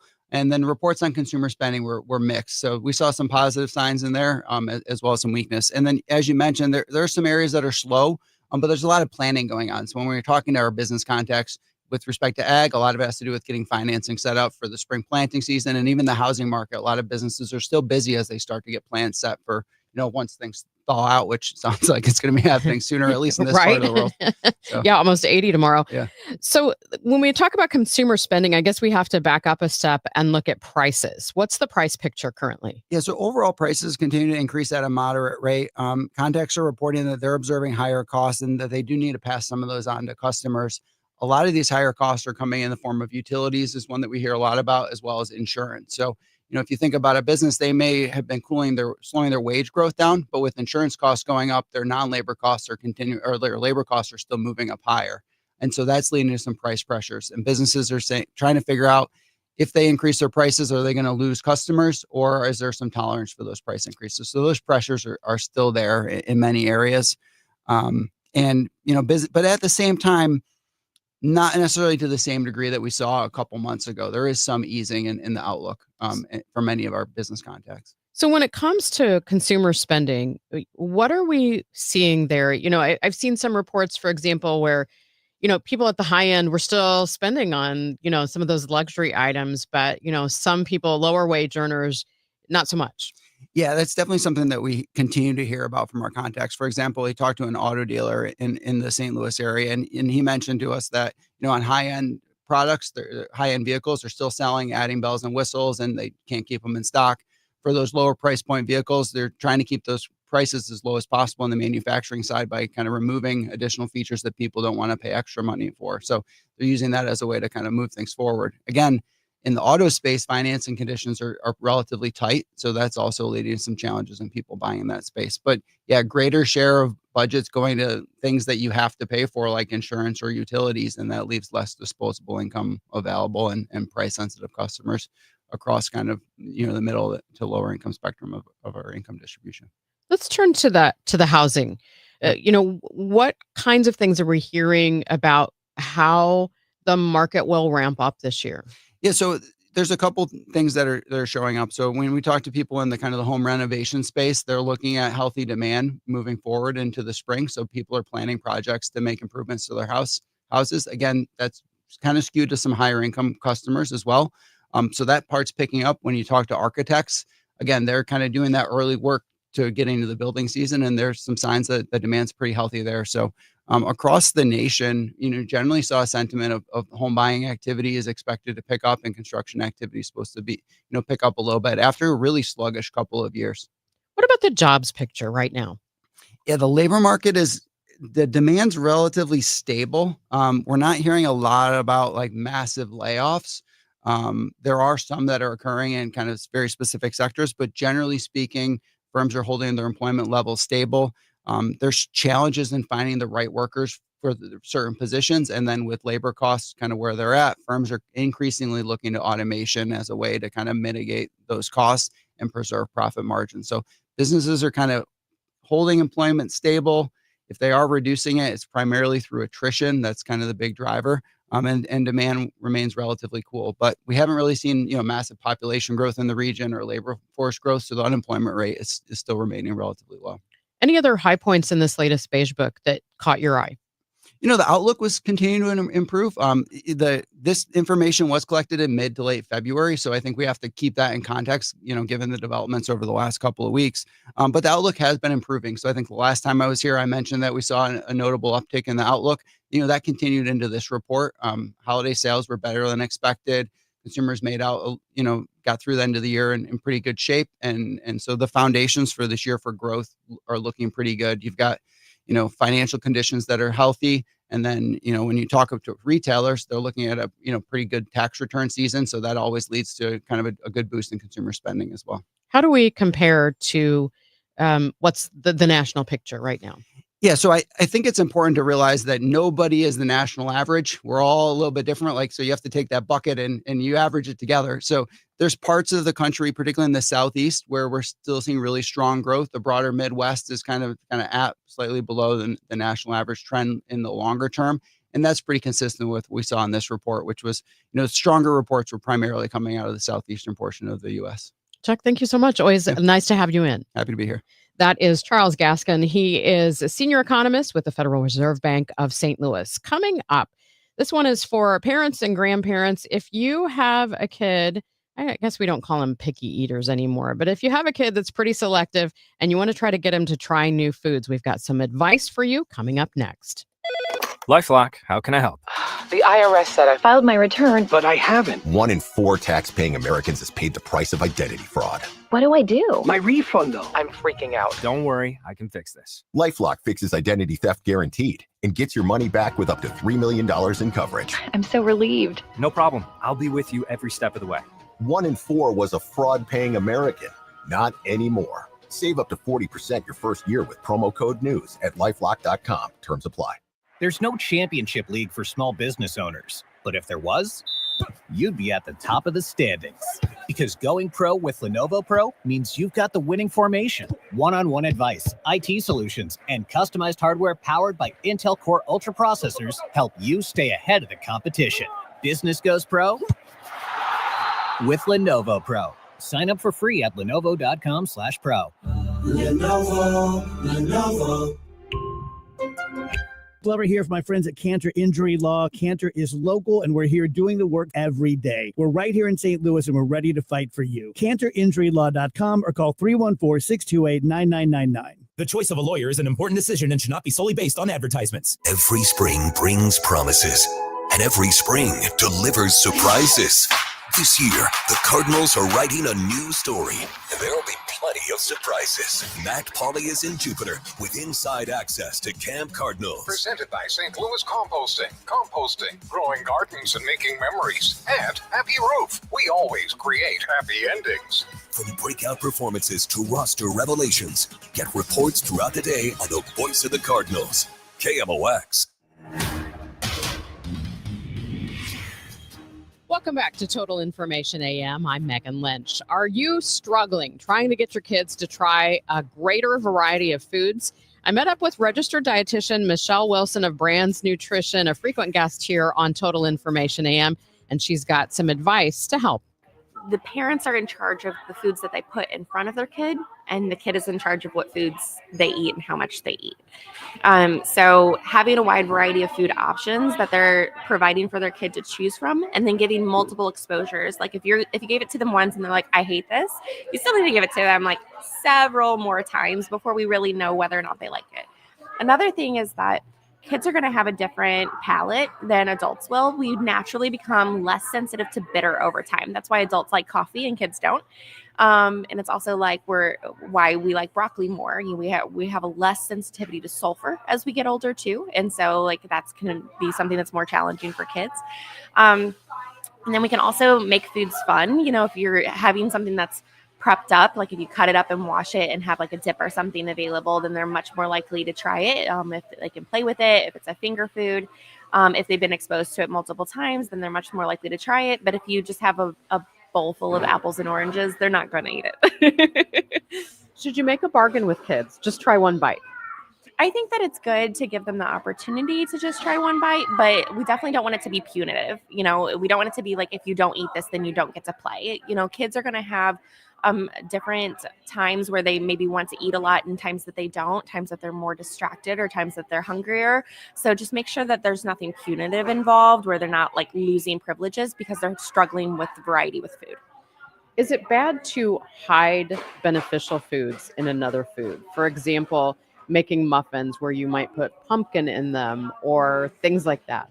I think it can be a really great opportunity to increase variety, to add things into foods. And I have my super tasters, the kids that have avoidant restrictive food intake disorder or taste or texture aversions, they know it's in there, and they're going to have a better time if they know that it's in there. So letting them know, like, I'm going to make it different this time, so it's going to taste different, and that's okay. And I just want you to like let me know what you think.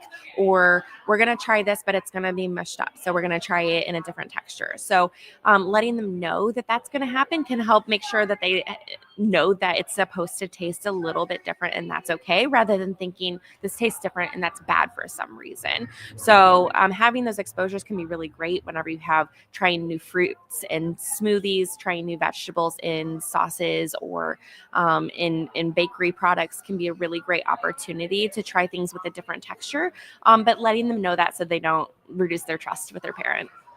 When I was a kid, we didn't snack as much, and then we were hungry for the meals.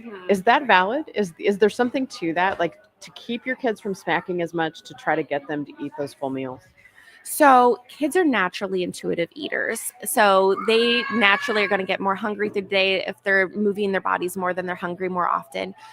So I would say that snacks can be great, but grazing is where we might have a little bit of an issue. So if you're regularly eating all the way throughout the day, we're not having designated meal and snack times, then it's going to be harder for them to feel hungry. And that can also be a challenge too if they're like chocolate milk drinkers, then maybe they're going to lose their appetite because of kind of like having that regular intake. So I would say that kids definitely need to eat regularly throughout the day. Actually, adults do too. Snacking's great for adults too. I've heard recently that one of my clients was like, oh, snacking's for kids. I was like, I'm sorry, what? But it's definitely great for them to eat regularly through the day, but it might be like breakfast snack, lunch snack, dinner snack, but not constantly grazing all of the time if we're having issues with being hungry for meals. If that doesn't seem like something that your kid is struggling with, then there's no problem with them reaching into the pantry or reaching into the fridge to grab their own snacks. I think it can be great for that autonomy. I think it's only an issue when you find that they're not hungry at all for a meal, and then maybe you can be a bit more mindful of when that snack timing is. But sometimes kids are snacking on things that add tons of nutrition to it. So just being mindful of like what it is that you're offering to them and the timing of when you're offering it to them. But also kids can be hungry in between, and it might not necessarily be a bad thing. Is there a danger if we try to make our kids eat too much?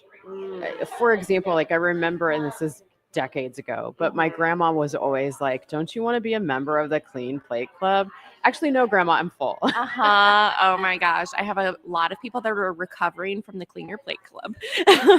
But it's definitely good to, like I said at the beginning, you're the one providing the food for them, and they're the ones deciding how much and what they're eating. So definitely let kids eat intuitively and stop when they're full, and give them another opportunity to eat later or come back to their food later if maybe they're more distracted or they didn't like trying that food.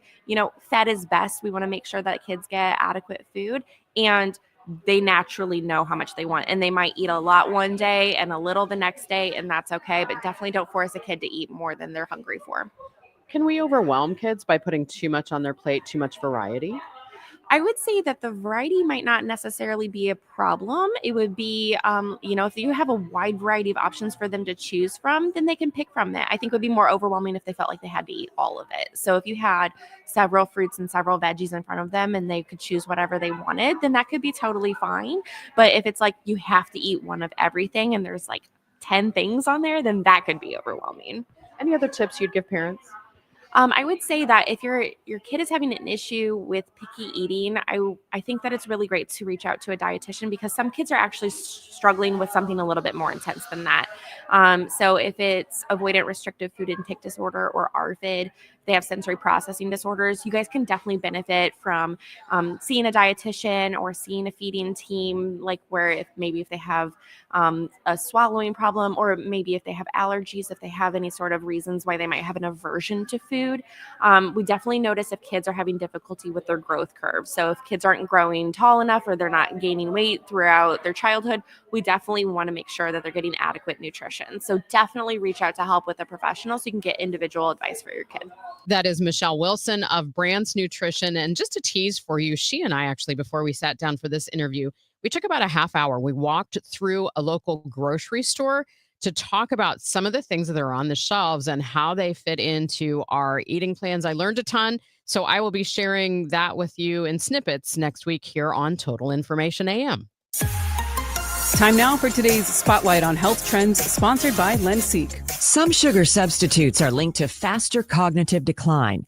Over 8 years, Brazilian researchers tracked 7 artificial sweeteners typically found in ultra-processed foods like diet soda and found people who consumed the highest amounts of these sweeteners had a faster decline in memory skills compared to those who consumed the lowest amounts. The fastest decline equaled about 1.6 years of aging.